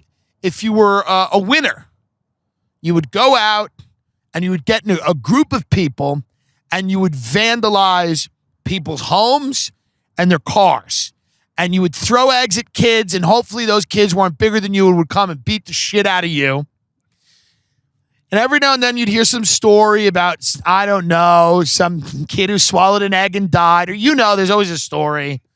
Well, you didn't hear about, Jeannie's son went out and he threw an egg and someone turned around and shot him in the head. There's always those stories. You can get an eggshell in your eye. And listen, I'm sure kids got fucked up. There were fights, shit happened. We always went around with just a huge mob of kids. And 8th grade, I went out for like the first time with those kids, and it was fun. Like, we had fun. And then I think I had to have dinner with my dad after at like 9:30 or 10. It was like a late dinner at the steakhouse, in the town I grew up, Jimmy Hayes, and we sat there, and I was covered in shaving cream, but I'd rubbed it all in. I was wearing all black because I was an Antifa. And I'm kidding. But I was dressed like I was an Antifa. Fat Antifa. Chubby Antifa. 8th grade. I wasn't fat, but I was chubby. Me and Ray were going to do a sketch called Fat Antifa or Antifa, however you pronounce it, where we were two guys dressed in black, supposed to go to a protest, but instead we go to Arby's and we're just dressed in black and we just don't ever make it to the... It's just like a funny idea. You just never make it to we the rally. We never make it to the whatever it was. The rally, the fight. We just never get there.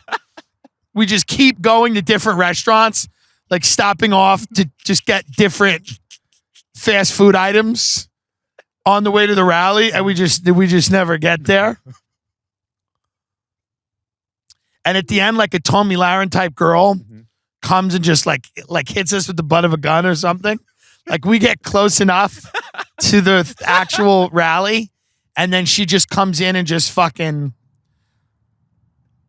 But I was dressed in all black, and I had rubbed the shaving cream in, but I just smelled like shaving cream.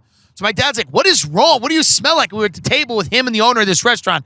I was like, "Oh, I just wore some cologne." And the owner of this restaurant's like, "Yeah, because you're trying to fuck those girls, aren't you?" And I was like, "Well, you know me. Fucking them hoes." I didn't say that. I was like, well, I just smiled.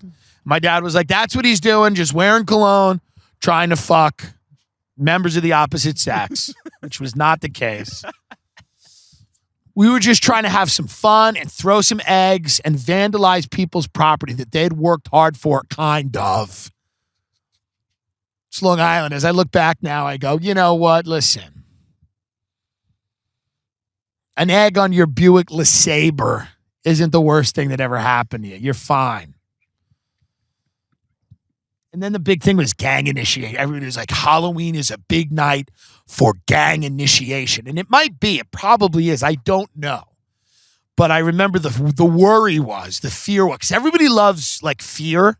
Everyone loves to be afraid of what's coming. I do. We all do. We all like it. That's what we're all invested. We love horror movies. We love, like, peeking behind the monster under the bed. What's the deal? Where's the bad stuff? Where's the dark shit? We want to see it. We want to see how bad it really gets out there. We're into it. We're hardwired for whatever reason. And everyone talked, it was gang initiation. Halloween night, our mothers and Long Island mothers would be like, Halloween night is the night where gangs will just pick a few of you boys and kill you to get into the gang. They'll come here, they'll kill you so that they can join the gang. And me and my friends would just sit, staring at our parents stoned, being like, whoa, thank you for letting us know. Like trying to not let it out that we were literally starting to roll on acid, Yeah. Thank you. Well, I bet we should just go down to the basement now and stare at the posters on the wall for an hour or two and think about what to do with this information. Gangs are coming from the city. Very coded words. All right. So what you're saying is people from the city are coming here to our leafy suburb to kill us, to prove a point. Well, I bet we should sit down in the basement and just relax for a little while before we decide how to proceed with our evening. Our pupils were the size of golf balls. We don't really know what to do with this, but thank you so much for this. Just wanted to let you know. Be safe out there. Be careful. Gang initiation. And listen, I'm sure somebody, when I do something like this, without fail, someone on Instagram will share a story with me about an actual gang initiation that happened on Halloween. I am not saying that isn't happening. I'm sure it is. Did you hear that it was the night for gang initiation too? I never heard that. You never heard that? No. Yeah. I heard that the one about the car coming in the opposite direction with its headlights off, and if you flash it, then it'll turn around and chase you down and kill you. I heard that might be a thing on Halloween. I don't even know. I think that's like an urban legend. Like an urban legend? Housewives tell. Yeah. Okay. I don't think that's real. Yeah, Ben has no idea what I'm talking about. I'm like, did you hear the one about gang initiation? He's like, no, I heard the one about the chupacabra. I'm like, oh no, this is kind of based in reality. Ben comes from just this fucking wild background of superstition, and no, I heard the one about the black cat crossing your path, and I heard the one about the vampire and the werewolf. No. We're talking about gangs now. Some of them, listen, maybe it is gang initiation. What the fuck do I know? I have a wedding coming up this weekend. I can't tell you whose because the person is famous, and it's very nice. And then they also said, hi, we're not doing any social media this weekend because we want to respect everyone's privacy. And it's like, hey, I'm into getting photos with famous people. So how can we respect your privacy, but also respect my need to get photos with people who are doing fucking better than me in the business so I can put them up and give people an idea that I'm on a path I'm not really on? How can all of our needs be respected at once? Can we find a way to bridge the gap between your need for privacy and my need to look like things are going better than they are? How about we meet in the middle? Could we meet in the middle? No social media. Well, how about this? Just tell everyone I was there then. I don't have to go. There's no social media. I shouldn't have to go. It's crazy. I mean, I don't know. Listen, it'll be a good time. And of course, I'm kidding. I'm always kidding. I've never meant anything that I've ever said ever. Especially anything that would ever upset anyone. They're all jokes. The things that are not jokes are the things that people universally accept as truths. We only know what they are after they've been said. Hard to know what they are before they've been said, you know? Mm-hmm. I wish I was at a really I want to be at a Halloween party right now in LA with some people in my little cool costume, and I want them to be taking photos, and I want them to, but I don't want it to be comedians. I want it to be like Post Malone. Right. I want to be at a party with Post Malone. Okay? Or even Carl Malone.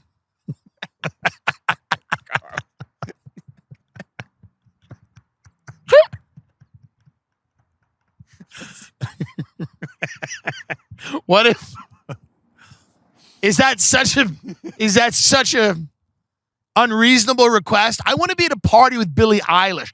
I want to have a photo with Billie Eilish, but instead I'm at the inn listening to these junkies tell the maid that she's going to have a lot of work ahead of her when they slither out of that room. You can always tell when people are on drugs and are pretending to be sick. It's one of the funniest things ever. I mean, it's not funny in the sense that they're destroying their bodies and minds and souls. But what is funny about it is it's so obvious to everyone else that they're not really sick and that they're just either withdrawing from drugs or they've taken too many drugs or they don't have enough drugs. Whatever the case is, we're very sick. Both of us. We both caught it from each other. Did you, huh? But yeah, I don't really, I don't know. I think the gang initiation thing was probably a myth. There was a lot of myth making. Like, we did the Patreon episode where I talked about, false memories and all that stuff and the idea that like a lot of them might have been actually hinting at real abuse. I'm not saying that people don't falsely accuse people. I'm not saying that recovered memory. I don't know anything. I'm not a doctor. I'm not saying that isn't a type of science where it could produce some results that, are not necessarily true and accurate and verifiable. I don't know. But there was a lot of myth making going on when I grew up. And the myths usually had to deal with people coming to kill you. And here's the thing. Some of them were. Now that we've known about, the human trafficking and stuff, kids were getting kidnapped. Kids were getting snatched. But not nearly as often as it would seem. And on Long Island, you had to see some of us that were getting warned. Like some of us, we weren't getting snatched if we wanted to. Nobody was pulling up in a van and grabbing us. But like every day, your mother would be like, just understand that there's people out there that are going to kidnap you and fuck you good. It's like, all right.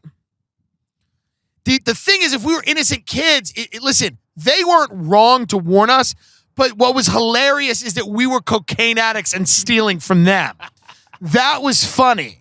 In hindsight, that's what makes it funny. Mm-hmm. Not so much that they weren't really wrong, but it was just funny that we were like going and doing blow in the projects and they were like, you're just good kids.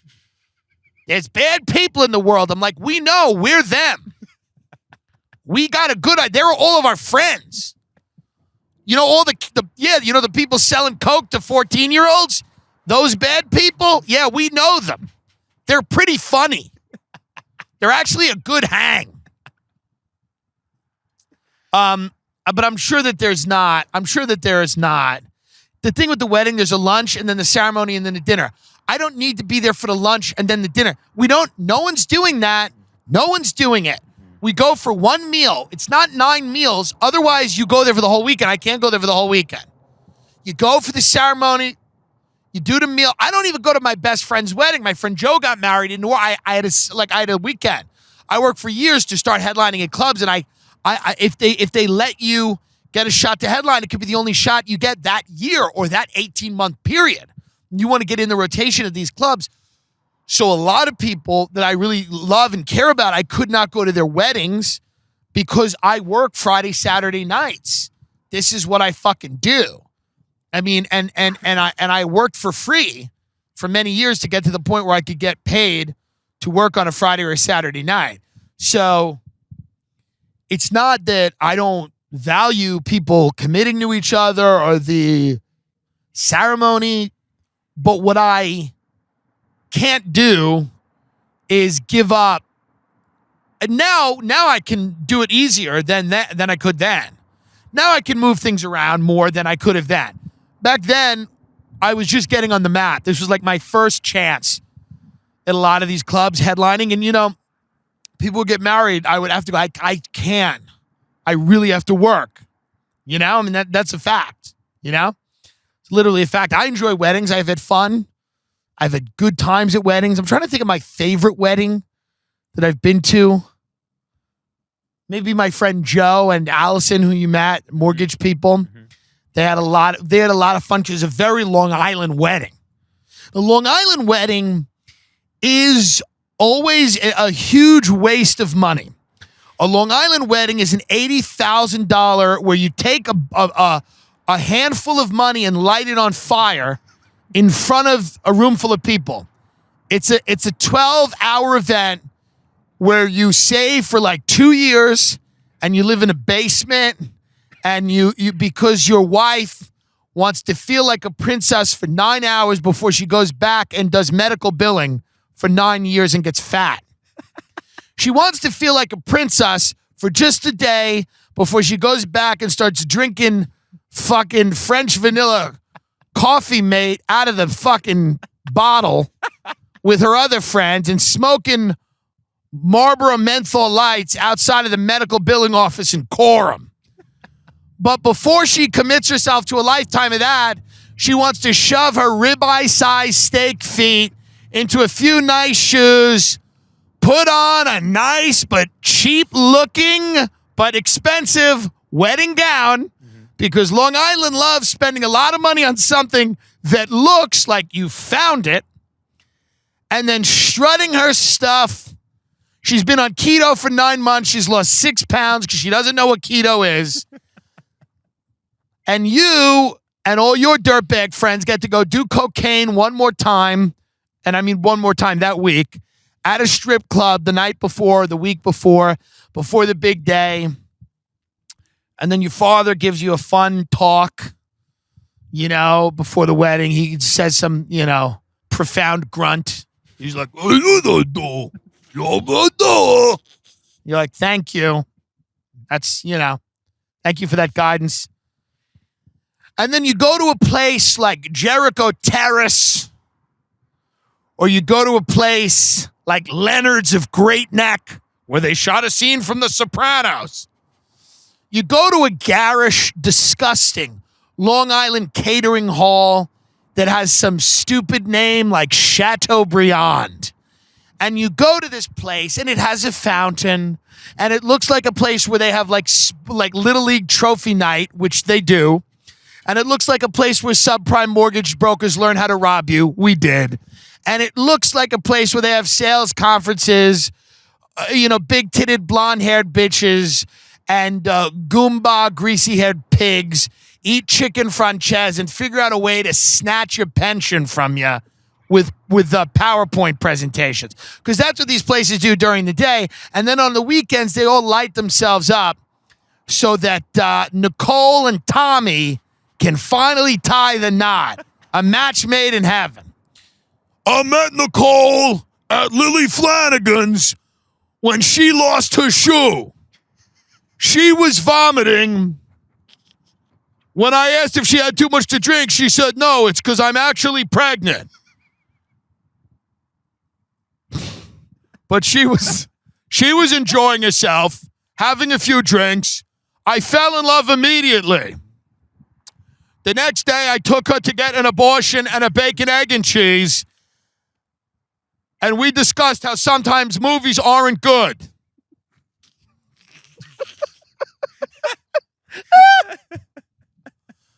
Over the next year, we decided to move in together because we could not afford our apartments on our own. Moving in together was a very big step for us because we had both been evicted the week before. Nicole supported my DJ business, and I supported her as a medical receptionist. She would make people radiology appointments, and I would show up in the parking lot, and we would get high during lunch break. We adopted a pit bull, which we cared for as best as we could. We had to give it to my father because it was hard to afford all of the food, and it also bit one of the children on our block in the face. We should have trained it better, but this is life. As my father always said, it's always something, Then I finally got a job punching tickets on the Long Island Railroad. I gave them my name 4 years ago, and then finally they allowed me to take my place, my rightful place, among the legends that work in the most important job in New York, taking people from Long Island into the city so that they can do their jobs and watch Rangers games. Nicole also did very well. Sadly, the 2 kids that she were watching for a year got hit by a car.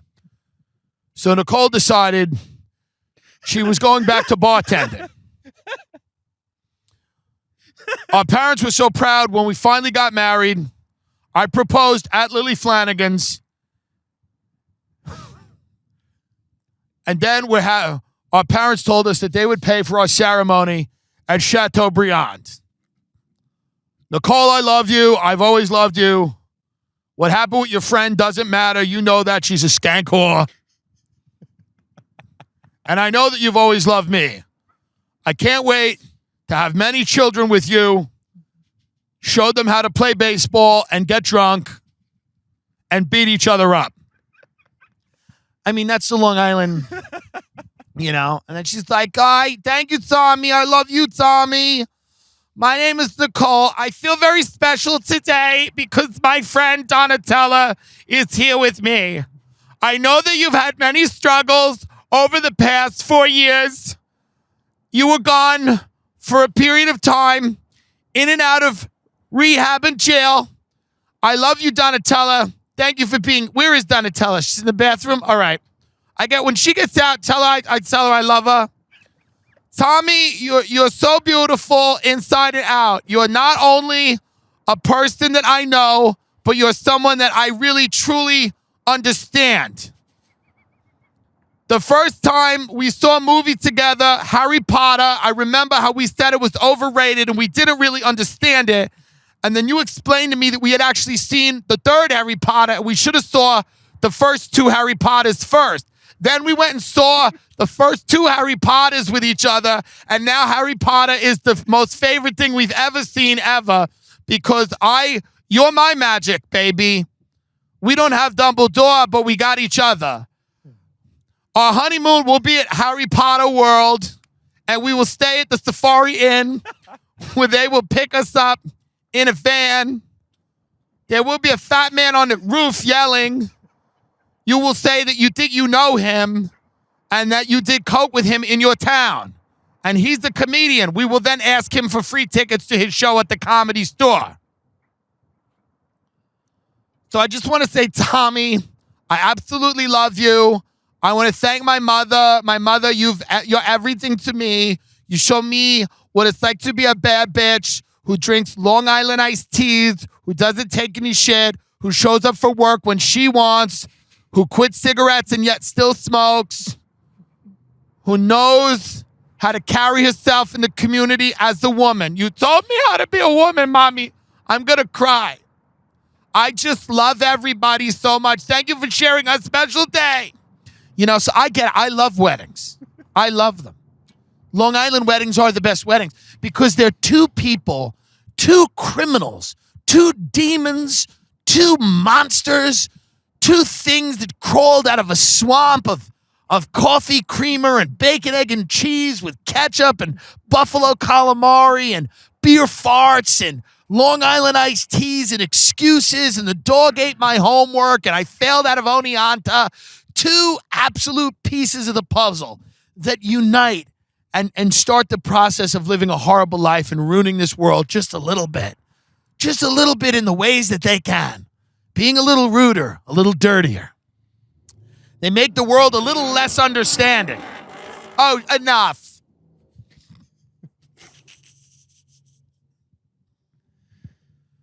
I had a real rally there, but there's nothing better than a Long Island wedding. It's something that's great. There's real characters there. What are those 2 people dressed up like, Ben? I love the adults that are dressed up in the. So they're both Pikachus. They're both Pikachus. They got those costumes at fucking CVS. Sad. What were some of your Halloween costumes? I was a pumpkin, a skeleton, Super Mario. I think that was the last time I dressed up. I was Super Mario. You're a little bit of a basic bitch with the costumes. There's nothing wrong with that. Were you ever try to be a scary thing? No, I never did. I wasn't into scary stuff. I was into video games and stuff. So I would just dress up like Super Mario, or I think I did Yoshi. Oh, I did Simba one year. What? Simba from The Lion King. Okay. How old were you? I stopped dressing up at like 11. So I think I was Simba when I was 5. Okay. So I didn't. When did you stop dressing up? Did you stop dressing up in high school or? Yeah, I didn't really dress up past 8th grade. Yeah. 8th grade was the year I went out and threw eggs. I think 7th grade I might have wore a mask because you edge out of the costume into the mask. Yeah. You go from the costume to the mask, and then some people get into the costumes again or get real creative or whatever, you know? Yeah. But 7th grade is the year of like, I'm going to wear a mask. I'm a badass, but you still like candy, you know? You still want candy. And then 8th grade is kind of the year.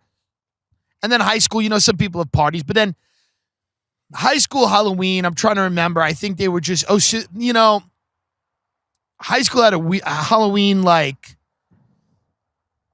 I can't remember. One year, I think I went out with a bunch of kids and we were like doing similar shit. Me and my friends in 11th grade my friend had a house in Rockville Center and we used to throw fruit off which is very dangerous to throw like fruit at cars. There was like police involved. It was very bad. It was crazy. Like we threw whole fruit at cars because we thought it was funny. And we were in 11th grade. We're like adults. Mm-hmm. And we thought it was funny to just pelt passing cars with fruit. And you know, they would get mad. They would stop their car. They'd bang on my friend's door and they would be like, hey, I just got nailed. Like, what the fuck, dude? Like oranges and just whatever, you know? People get pissed off at that. But this was like one of your friends that you have where you're like, oh, this kid's got a bigger house than me. It's fun to hang out with him. He's a fun kid. His name's Ryan. He's still a fun kid. But like he would do crazy shit. He was really into pranks. He was really into like they just loved it. They just loved throwing, like I didn't give that much of a shit about pranks, but you just do what other people do to fit in. Mm-hmm. Okay? That kids, if you're listening, the biggest mistake you can do is march to the beat of your own drum. If someone else is doing something, even if it's dangerous, just do it. It's the way the world works. That's how we get people to go to war. So my point is, and if you tell me that you shouldn't do bad stuff that other people are doing, don't ever tell me, then how are you going to support the troops? Because I think that's pretty much the logic of that. Well, why are we all doing this thing? Shut up and do it. Are these people guilty of anything? Shut up. We're doing it. Okay. I'm kidding. I know that there's more going on there than that, but I can't unpack it now. It's not the time. It's not the time always for discourse on geopolitics. Not the time. It's Safari Inn. But sometimes you make a friend, you just got to do what they do.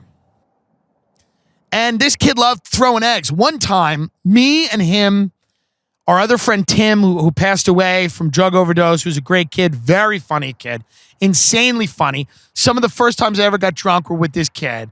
We would just show up to his house hammered. His mother would be like, what the fuck is wrong with both of you? You're drunk? And he would be like, they already took our fake IDs, Mom. And she would be like, excuse me? He's like, we were already caught. This is overkill now. What you're doing is overkill. And she would just lose her mind, and we would fall down laughing. He'd be like, they took our IDs at Jillian's, Mom, which was like Jillian's was like, I'm trying to think of it's like Dave and Buster's, Long Island. He's like, they took our IDs at Jillian's because we had IDs from Boston College. And they said, then the guy said he went to Boston College. What dorm did you stay in? And Tim said the Kennedy dorm like an idiot. I'm like, maybe there is a Kennedy dorm. And Tim's like, well, they just knew that we were fucking. His name is Tim too. And we also had a lot of fun. My friend Jerry Ann would pick us up a lot and drive us places. And she would be like, I don't know if we should do this. And Tim would look at her and go, will you shut up? Like she just drove 45 minutes to pick us up. She's like, I don't know. I think I have to be home early. He'd go, hey, shut up. That's the funniest thing ever. The funniest thing ever is to look at someone who's genuinely like trying to have a moment with you and go, hey, hey, shut up. It was great. He did all that. He made me laugh so much. And one day we just bought like 3 dozen eggs. There was a Bally's in his town, a Copeg, and the Bally's had a huge window. And the window was from floor to ceiling, and you saw all these people like on the ellipticals or on treadmills or whatever, lifting weights. And we said, wouldn't it be funny if we just started pelting the window of this Bally's with eggs? And we did it, and no one cared. Like, no one really, we like did it a bunch. People were like barely noticing. And we're like, then we just ran away. It was just dumb things to do. We're in 11th grade. Didn't have a lot to do, you know? We threw things at people. And then we got into drinking, and then we were like, oh, this is more fun. And there was like a divide in our group because one of the kids was like clearly not ready to start drinking and doing other stuff, and he just still wanted to throw fruit at things. We're like, dude, we can't do that forever. Like, we have to sneak into bars, get drunk. We have to throw up. We have to make out with chicks like that. I remember one day we snuck into this bar, and it snuck in meaning that we had fake IDs. We were not, we wouldn't sneak in. We were let in. There were these bars by Hofstra College in Long Island, and they're all underage, and a lot of high school people would go there. Literally, it's children. It's like we open the door, and it's just like toddlers hammered, like dancing around, and they get shut down like all the time, and they just pay a lot of money for a fine, and they reopen as like another names. They reopen, and there was one called Bogarts. Bogarts was this bar, club, it was a club. We would go in and do shots, and I remember I was like dancing with this girl who had like short hair. She was like probably like some like older, dykier chick, but she was kind of hot. And my friend's older brother just whispered in my ear as I was dancing with her. He's like, "You're the fucking man." And I was just like, yeah, I felt so cool. Yeah. He was like, "You're the fucking man." I was just dancing with this like short-haired lesbian. And then we started making out, which was fine. I didn't care because I was like hammered and it looked cool in front of your friends. Mm-hmm. You know, it was just funny. And then we all got in the car, and then we had to pull over on the way home. We were all just vomiting. And what was funny is like when your friend's parents didn't care, like when you'd get home and the mom would always be like, "This is enough." And the dad would be like, "They're being kids. Mm-hmm. They're just having fun. Will you relax?" And listen, we're all successful in our own right. We're all fine. I do miss Tim, who passed away. He was a fucking very, truly funny kid. Always had a hot girlfriend. Always, he was a surfer, skater kid. Always had a hot girlfriend. Very, very hot girlfriend. And he was just a very funny guy. And that was one of my favorite things he ever did. He would go, "Will you shut up?" Shh. His mom would say something. He'd go, "Hey, shh." She'd flip out. She'd flip out. He'd be like, "Will you shut up?" Like as we're walking to the car. She'd be like, "Don't now. I said home by 12. You shut up. You shut up, please. Shut up. Shut up. Shut up. Shut up." I remember he used to have a block party. It was like a truly shitty block party on his block. And it was just like, it was just an excuse for people to walk out and drink in the street. And like, he would always just like, his parents weren't even big drinkers, but he would make them feel like they were huge drinkers. And he'd like walk up to them like his mom and dad. He'd be like, "Bet you're going to have a few more, huh? That's what you're all about, aren't you? You're going to call out of work tomorrow? You're just going to, how many beers you had? 18? God, we won't see you for 3 months." His parents were like, "What are you talking about?" They were like good parents. Like, "What are you saying?" He's like, "I'm just saying, just take a few more and then just get in the car, go for a spin. Don't worry. It's just the law." He's crazy. It was so funny, dude. There are those people that you're blessed with in your life for not that long who are so fucking genuinely funny. None of whom are comedians that I've met. But maybe that'll change one day, but it certainly hasn't. Certainly hasn't. Come down the Flappy Hour. Are you high? I walk in and I go, "Listen," she calls my name for the mic. I go, "I can't go now." She goes, "Why?" I said, I'm dressing up like Jeffrey Epstein's temple and I'm going to perform as that. And she's like, "What?" I'm like, "Will you just call someone else to the stage and give me a minute to put on this box?" I'm checking where the videos are, where the The video's out right now. I hope Post Malone retweeted it. 123, Ben. It's not that bad. Nice. I've been using Ridge Wallet, and I love it. I love it because I've learned how to really cut down on a lot of crap. I have a few credit cards, a debit card. I have my attorney's number just in case me and Ben are filming somewhere and they throw us in jail and take the camera. I love a Ridge Wallet. I love simplicity. A Ridge Wallet is really a good thing. Try it out, folks. Easy. It's a minimal front pocket wallet. It's designed to streamline what you carry every day. It's got 30,000 five-star reviews and is a better way to carry your cash and cards than a wallet where you open it up and everything's falling out. Okay? I'm telling you. Everybody loves the Ridge Wallet. There's a lifetime warranty if you love it and free returns if you don't. That's how confident they are that you're going to fucking like it. It comes in titanium, carbon fiber, aluminum, and over a dozen different styles and colors. Okay? It's great. Ridge Wallet. Okay? Go to ridge.com/Tim. Use promo code TIM for 10% off your order. This is a great present for somebody, a birthday, somebody at work, somebody that you know it's a fun present. It's not super personal. So it's just a nice thing. Hey, man, I got this. Maybe you like it. You know? It's a good gift for a dude who maybe wants to give a gift for another dude, and it's not like the type of gift where it's like, should we suck each other off now? It's just a nice, relaxed gift, unless you want to suck each other off, and that's also fun. And the Ridge Wallet's not going to get in the way of that because it's a slim front pocket wallet that you could slip right in. So if you're going to blow your friend, the Ridge Wallet is not getting in the way of it. It's not one of those big wallets that'll make your dick look small. Okay, so that's another benefit of the Ridge. The Ridge Wallet. Sounds like a white supremacist compound stronghold. Like, you come on down to the Ridge. Come on down to the Ridge and hear the truth. That's what it sounds like, but that's not what it is. It's actually a metal wallet. And it's fun. Okay? I love it. I love the Ridge Wallet. I love having a wallet that doesn't impede my ability to stretch, do yoga. You know, I do a lot of yoga in the airport. You know, a lot of people see me in stretchy jeans doing a yoga. And I like that I have a Ridge there because it doesn't impact my ability to do a nice yoga. To do a yoga. You doing a yoga? Ridge.com/Tim. Use Tim, T-I-M, for 10% off your order. You like the show? You want to support the show? Get the fucking Ridge Wallet because that helps us. It's a good wallet. Many people like it. Are you better than them? I think not. You don't need an old leather wallet, boomer. Get a Ridge. It's sleek and sexy. It's metal. You could slice someone with it if you need to. It's a weapon. It's a wallet and a weapon. You know? I'm telling you.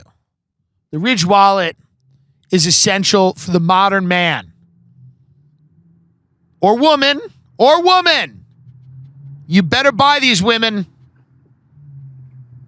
I want all women with ridges now.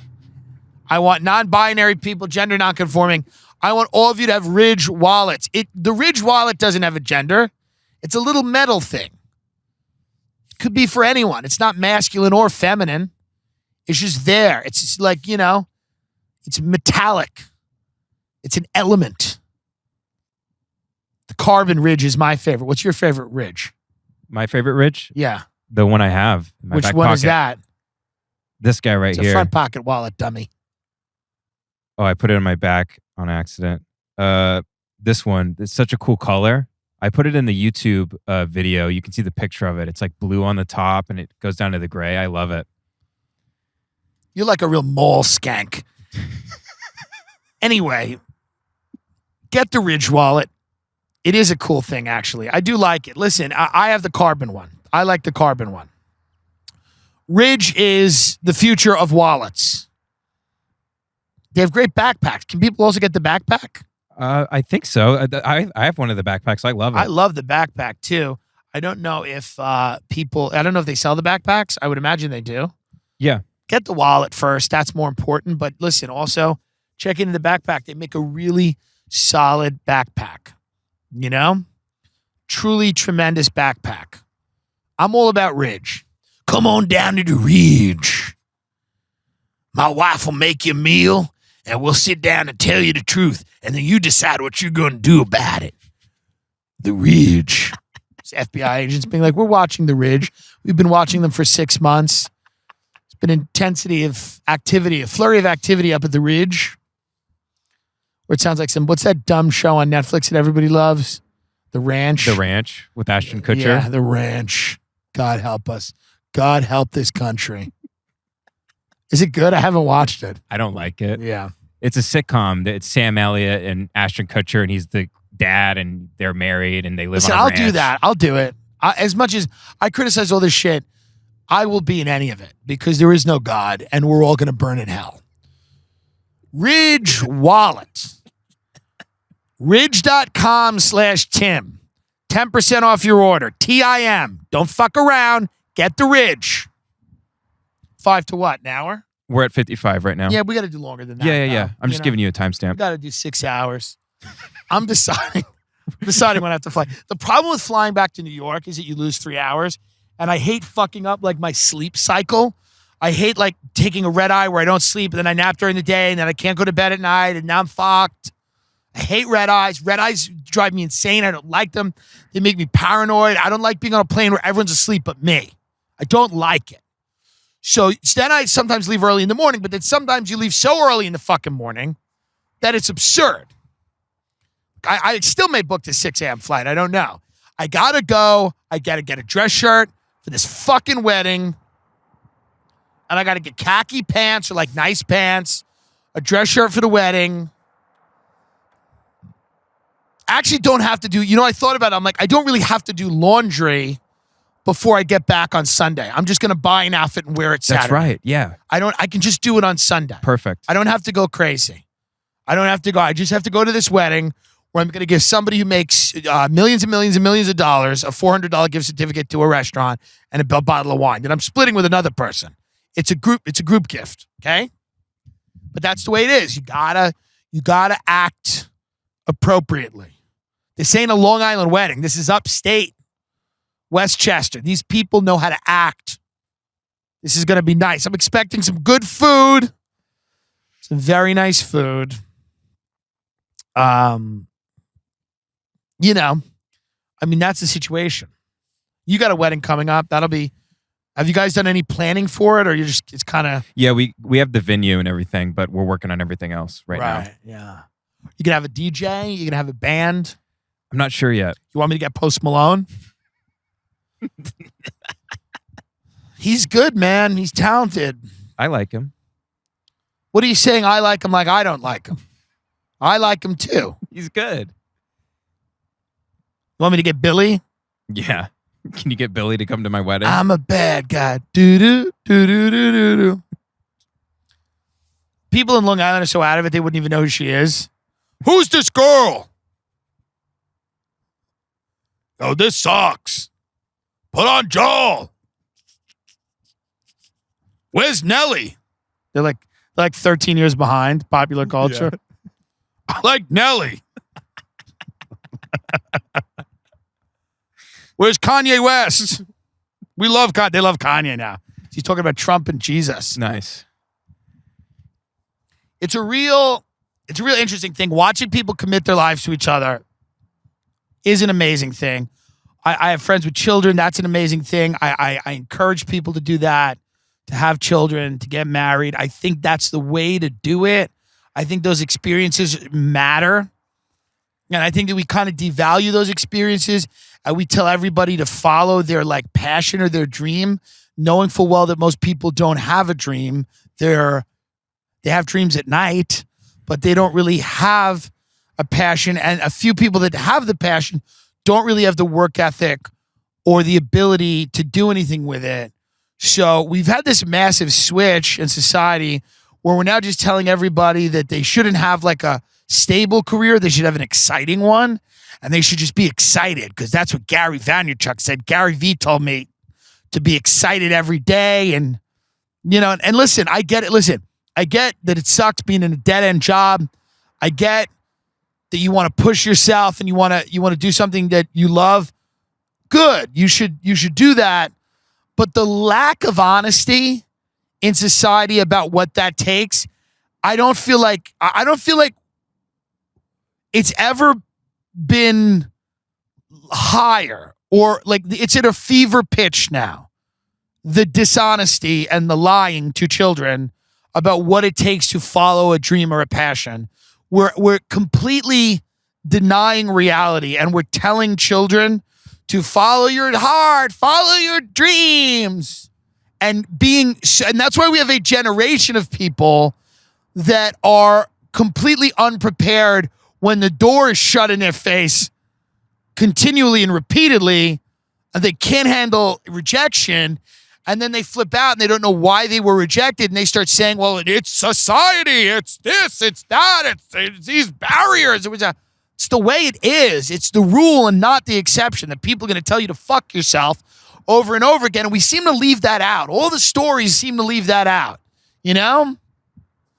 Every fucking Rudy-esque movie, and it's about somebody, that dumb movie Whiplash, where Miles Teller's like gets in a car accident and he's just beating the drum.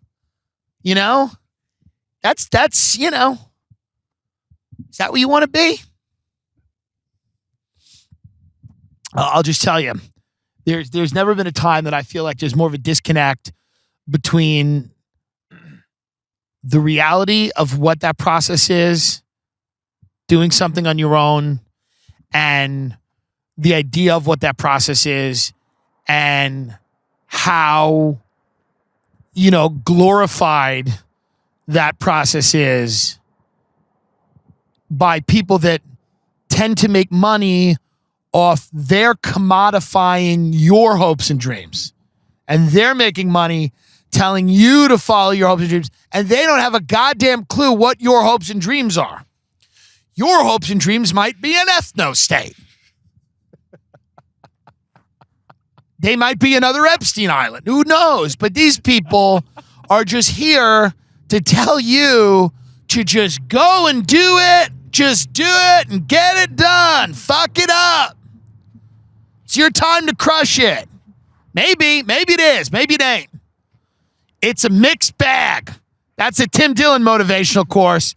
You can follow your dreams, but baby, it's a mixed bag. And I'm telling you that as somebody who things are working out.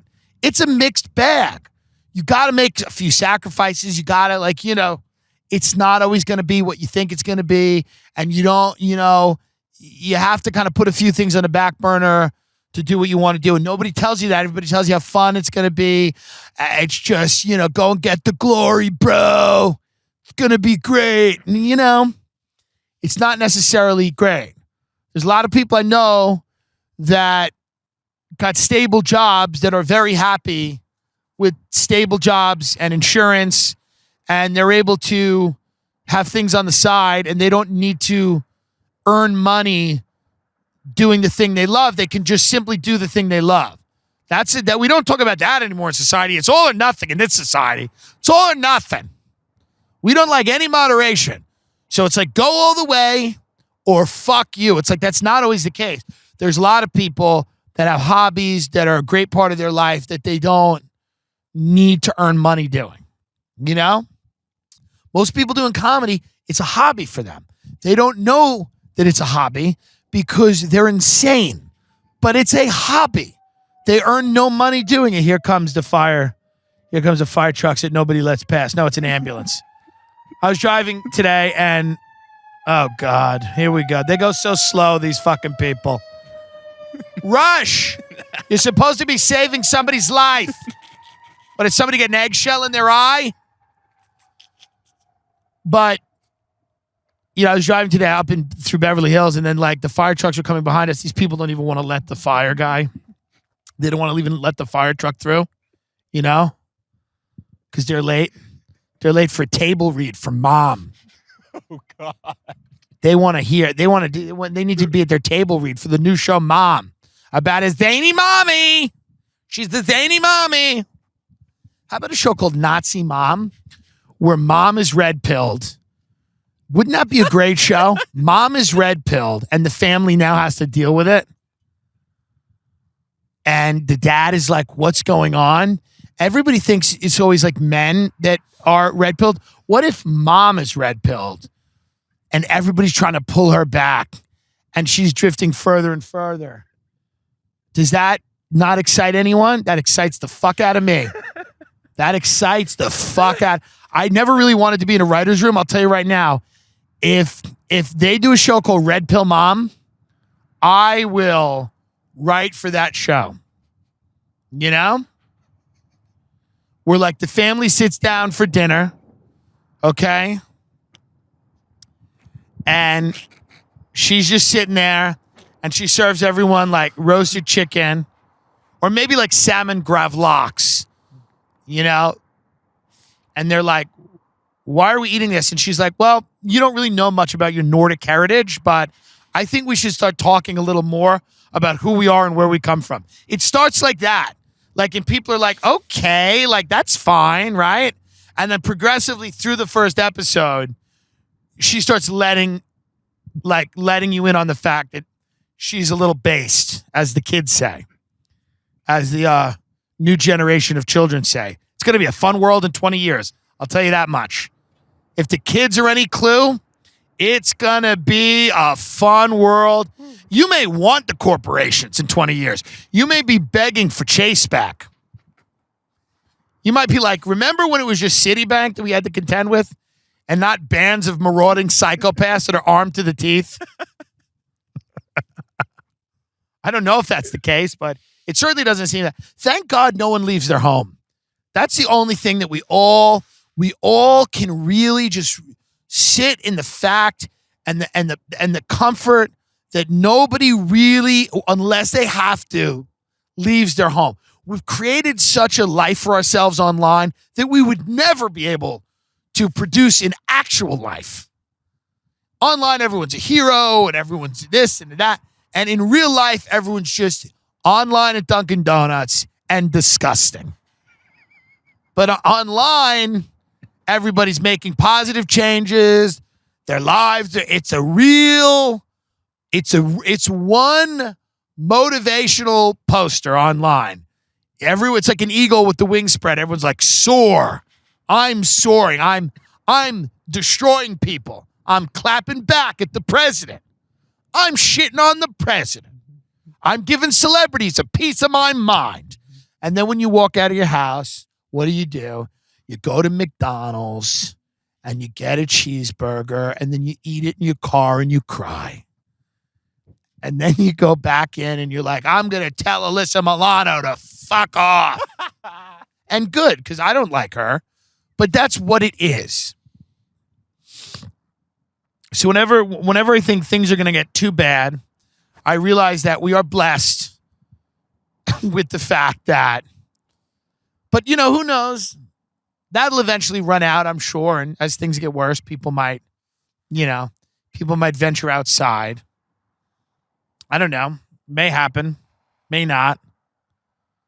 I just want to go. I just want to go to as many weddings before that day happens.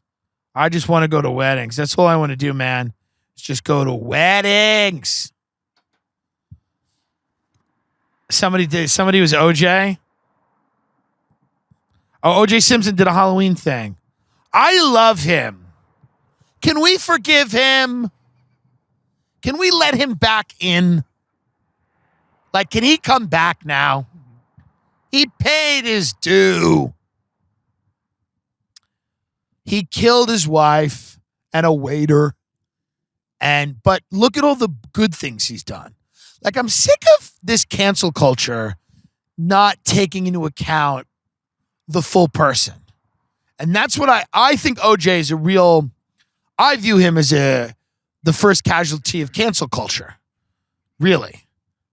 We canceled him. We didn't take stock that he was like a great athlete, a lot of good films, a fun guy, you know? And he's canceled. People got mad at Michael Che for making a joke on SNL. This is the black portion of the show where I just go over black issues. I'm kidding. But as I transitioned, I realized that sounded crazy. But I just don't have I don't really have a lot more to say on OJ. I will. I say some stuff I have a whole bit about how OJ's the only motivational speaker that anyone should listen to. OJ and Trump. They both exemplify America. But Chase said something about Bruce Jenner. He said there was a fella named Bruce Jenner.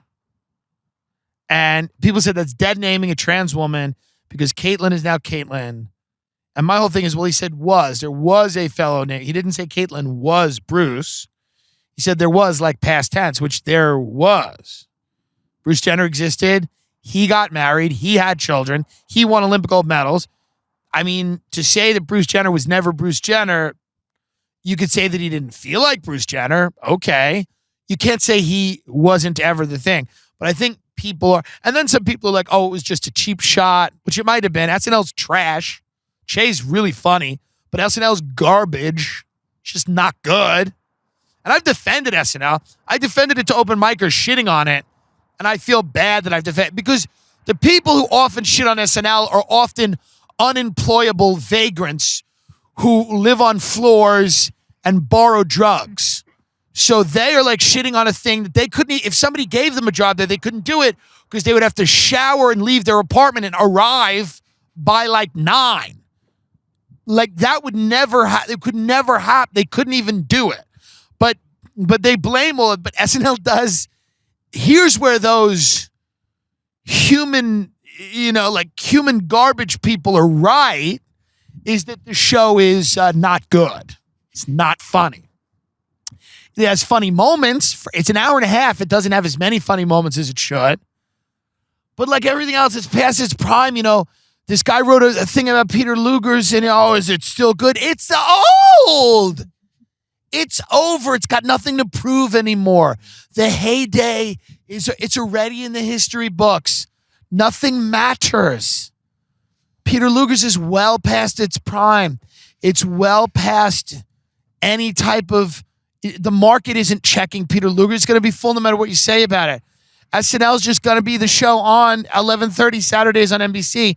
Really, no matter what happens until they decide that it's not going to be.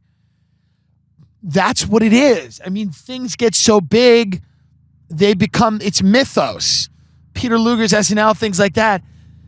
They just coast along, not being particularly impressive for a while, and then having hits here and there.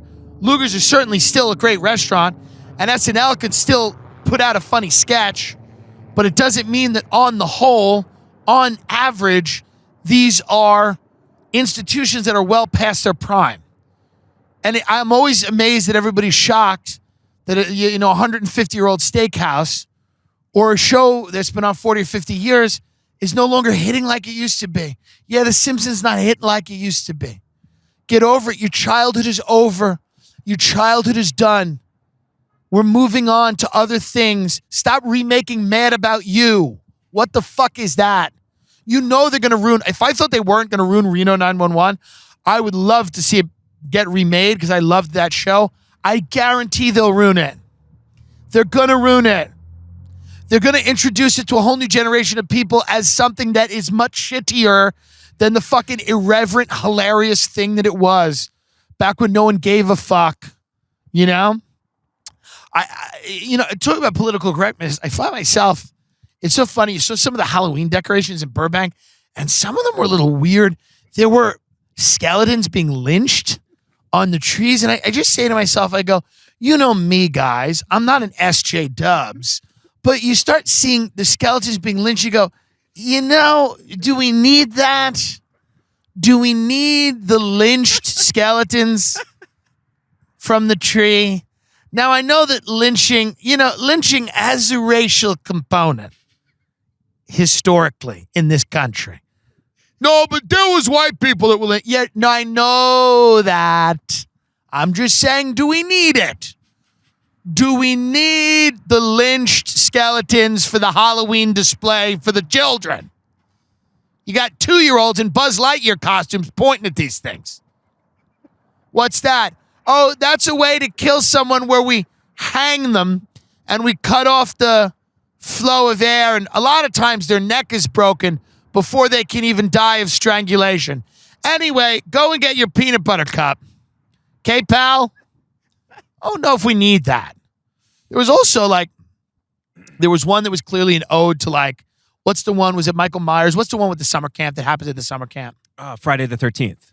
So there was clearly an ode to Right? that. Yeah, Or yeah. I don't know. They're all the same. To me, there's Freddy Krueger, there's Nightmare on Elm Street, then there's Friday the 13th. It's then there's Jason. It's a whole thing. It blends together in my head, you know? Mm-hmm. I love all that stuff, but I'm not an aficionado. I prefer horror movies like things that I've seen that have Jacob's Ladder with Tim Robbins was a good one. Things like Cabin in the Woods that were fun. Joss Whedon made, before he, joined the Lilith Fair or whatever he thinks. Yeah, that guy. What the hell's going on here? He got his wife canceled him. Got canceled. He was cheating on his wife. He's like, you don't know. I love these guys that get caught and then move further to the left when they were to the left. It's no, you got to go right now. You got to shimmy right. Shimmy right. Shimmy right. You got to get red pilled. You can't dance further to the left. These guys, they get caught cheating on their wife and they're like, well, I'm non-binary now. It's no, hold on. But that was a fun movie. That was I like House of a Thousand Corpses, Rob Zombie, Devil's Rejects. I like stuff that's a little campy, a little funny. It has elements of fun in it, but I love all the old shit too. Hostel was fun. The Ring was great. Jenny Slate's new special. A lot of these things are, in and of themselves, kidding. It's phenomenal. Everything's great. Everything's great. The comedy press has lost their minds now. They've collectively lost their minds where I can't even get mad at them anymore. They should be put in a padded room. People writing about comedy right now should be put in a padded room and have all sharp objects and shoelaces taken away from them. They are a danger to themselves and others. They are no longer rational beings that should be able to plan their own day. They need to be in an institution toot suite immediately. They're making comedy lists with people who haven't done comedy in 5 years who are homeless, and they're going, these people are the comedians that you're going to know. I bet. By the way, being on one of those lists is a curse. I know I've seen people that have been on those industry lists. 3 years later, they're wandering around the streets of Los Angeles. Like they can't find their way home. So good luck. There's some people that are funny that get on the list, but by and large, every special review, every list right now is being made by people who are mentally unwell. The only comics they like are comics that they think would invite them to a party, i.e., losers. The only comics they like are comics that don't remind them of the people who rightfully used to spit in their faces during homeroom. I'm really going off today. The air is very crisp, and I feel very good. But what I mean is, and I don't want to sound too drastic or too extreme. I believe the police should arrest the people that are reviewing comedy right now. They should arrest them in the middle of the night and take them away from their families and interrogate them with as to why they find certain things funny. They should be interrogated. They should be under a hot light, and they should be forced to watch this special and fucking admit, or at least have reasoning for why you found this funny. Whatever special it happens to be. I've got no beef with Jenny Slate. It's just that was the special that everybody said is the greatest thing that's ever happened, and I watched it. Listen, she's clearly talented. It really wasn't for me. That's okay. I'm probably not for her. But the praise that is leveled on people clearly has nothing to do with the actual thing anymore. It's completely divorced from what the thing is. It just doesn't matter. It's not that specific special. It's really all of them. It's anything. It's anything that anybody's fucking doing right now. It's a statement. I'm making my reviews a statement. It has nothing to do with the actual thing that anybody's watching. Nobody was mad about Chappelle's special. It wasn't real. These people turned it into something that wasn't real. Okay? Nobody thought Nanette was the greatest thing in the world. They turned it into that. No one, not a person on earth was like, this was the greatest comedy spectacle. They might have thought it was a meaningful piece of art, but there's not one people were trying to say, it is funny. Fuck you. You don't know what funny. It's like, so my point is that the people writing about comedy right now, Jason Zinneman of the Times can write some good articles. Meg Wright at Vulture can occasionally do something that isn't completely insane, sometimes half accidentally. Jesse David Fox is a lunatic over whatever the fuck he writes for. Decider, Vulture, whatever pretend thing. I'm just saying, I am saying that these people should be in jail. Do you understand what I'm saying? I can take criticism, but I'm saying it should be leveled at me from bars that they are currently behind. That's my only point, is that they are looking to kick up dust and start trouble and stir the pot. They are not having real reactions to people's comedy or art. And they haven't been for a while. They are only trying to start shit. And the only comedy they like is comedy done by people that they feel crawl on their floor every night in a ball of anxiety, like these fuckers do, apparently. And that's the type of comedy that they like. I have anxiety too, folks. And a lot of my friends do too. I think Gomez has anxiety, but the reality is they like one type of comedy. They think one type of they write off Skankfest as like this fucking thing. It had the best comedians of the last century there, dummy. With the exception of certainly some people, Louis, Bill Burr, Bobby Kelly, Bonnie McFarlane, Yamanika Saunders, Rich Voss, fucking Ron Bennington, a legendary broadcaster, Dan Soder, Mark Norman, Michael Che, like Michelle Wolf 3 years ago they had. Like, these are great like you're writing it off as like this alt-right thing. It's nothing to do with that. It has nothing to do with that. Were you there? Were any of them there? No, they did no research, no homework done, nothing. They have no firsthand sources or experience. They source their articles from other garbage that other people tweet and write. But these people don't contact anyone. I've been contacted once or twice by the New York Times guy, and he might do some due diligence on some articles, and I do appreciate that. But these people that write about comedy should contact me every week, and I should write their reviews for them. I should ghostwrite every review. That's what I'm saying. They should check in with me every day. Hi, Tim, how are you? What are our orders? What should we do? And then I give them their orders. I tell you what we're doing this week. That's what should happen. Email me. I write you your article.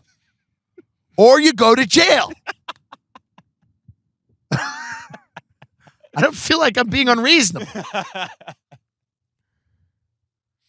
Everybody's on Twitter trying to get some goddamn attention. These people, some people tell me they like the videos and then they don't retweet them. I'm going to start asking people that say I like the videos. I'm going to start looking at them straight in the face, dead in the face, and go, can I ask you, why don't you retweet them? Are you a coward? Is it moral cowardice?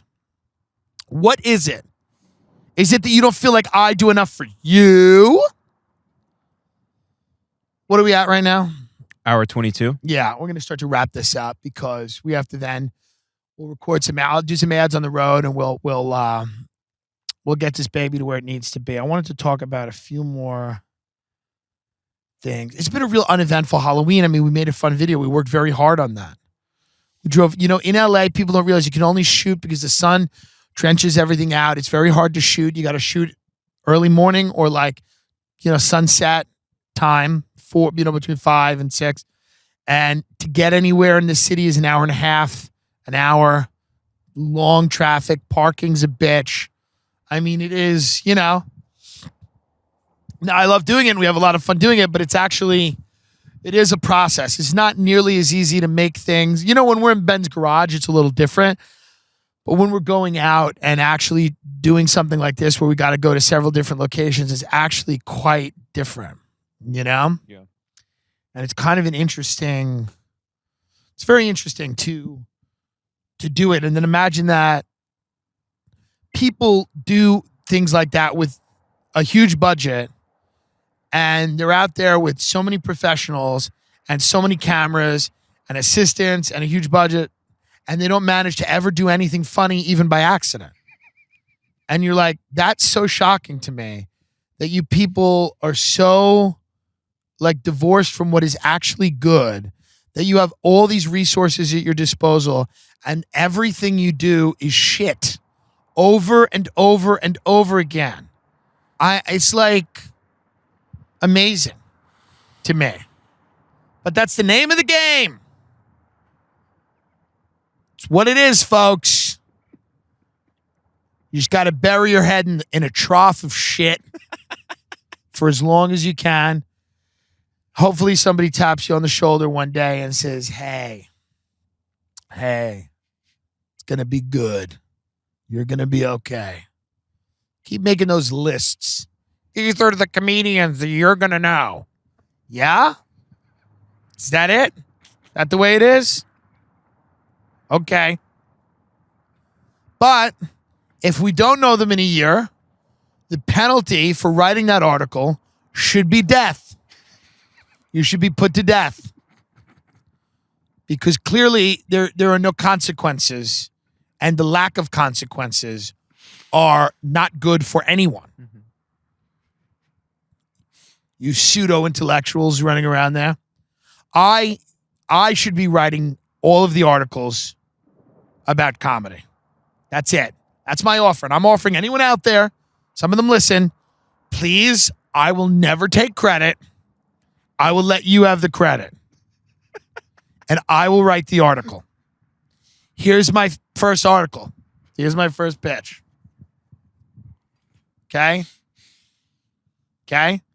The first pitch is called 10 Comedians Who Should Be Killed in Their Homes. And we write about 10 comedians who we make a list. We go from people who you wouldn't be upset if they were killed in their homes to people who should be killed in their homes. And that's the list. And we do a small paragraph on each. Pitch it to your editors. You know? I mean, here's another article. Okay? Here's another article. What would you rather do?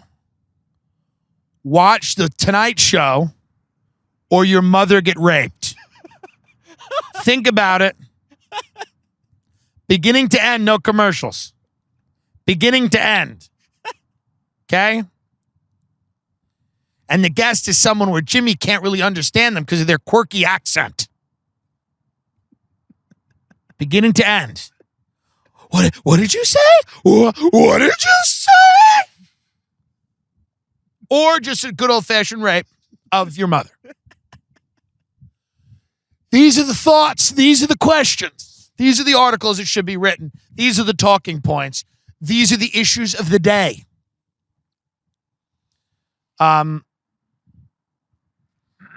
We've had a lot of fun. We're going to wrap it up. We've had a lot of fun here tonight, folks. I know that you want a visual aid. We are going to get back into that studio, but right now we have been all over the place, and because we're doing these videos and because, you know, it's getting a little colder out in LA, it's a little hard to be on that porch every time. We'll get a few more in, and then we're going to go grab a studio and do it like grown-ups, because we can't sit out on the porch in fucking February, and we're not going to sit there in the middle of the day because the sun's going to fuck up everything, and you know you're going to barely see us. So, you know, we're going to have Devin on again soon. Everybody's running around. We do appreciate everybody that listens to the show, that tells their friends about the show, that donates to the Patreon, or that, you know, just shares things on Instagram and Twitter. We do appreciate that. You guys are the ones that determine who gets attention or what whose content gets looked at. Fuck everybody who's writing about anything. Doesn't matter. You guys are the ones that matter. So if you enjoy what we do, keep trying to share as much of it as you can. And we do appreciate it. And we're going to try to do cooler, funnier stuff.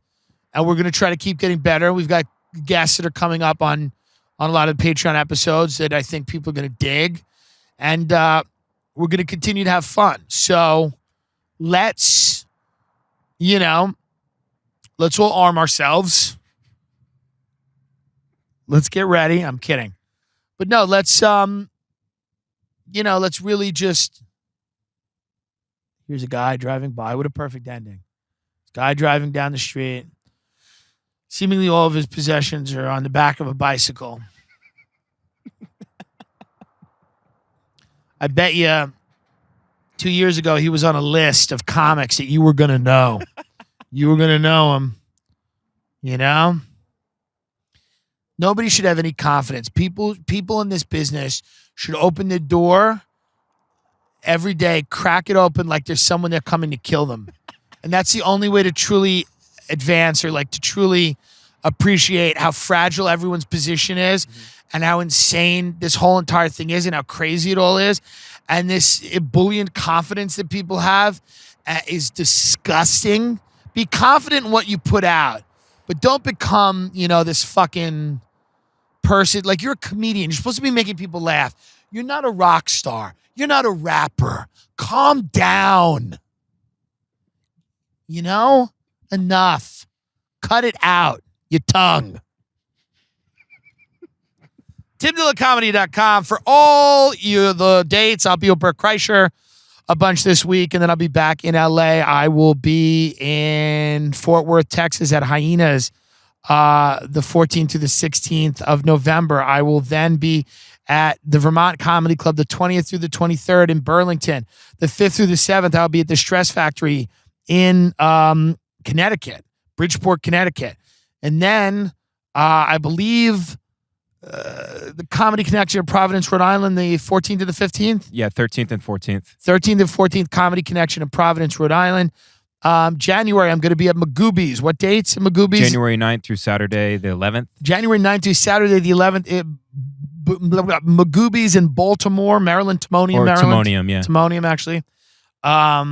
Zany's in Chicago. I'm going to be there from February 3rd to the 8th. 5th through the 8th. 5th through the 8th.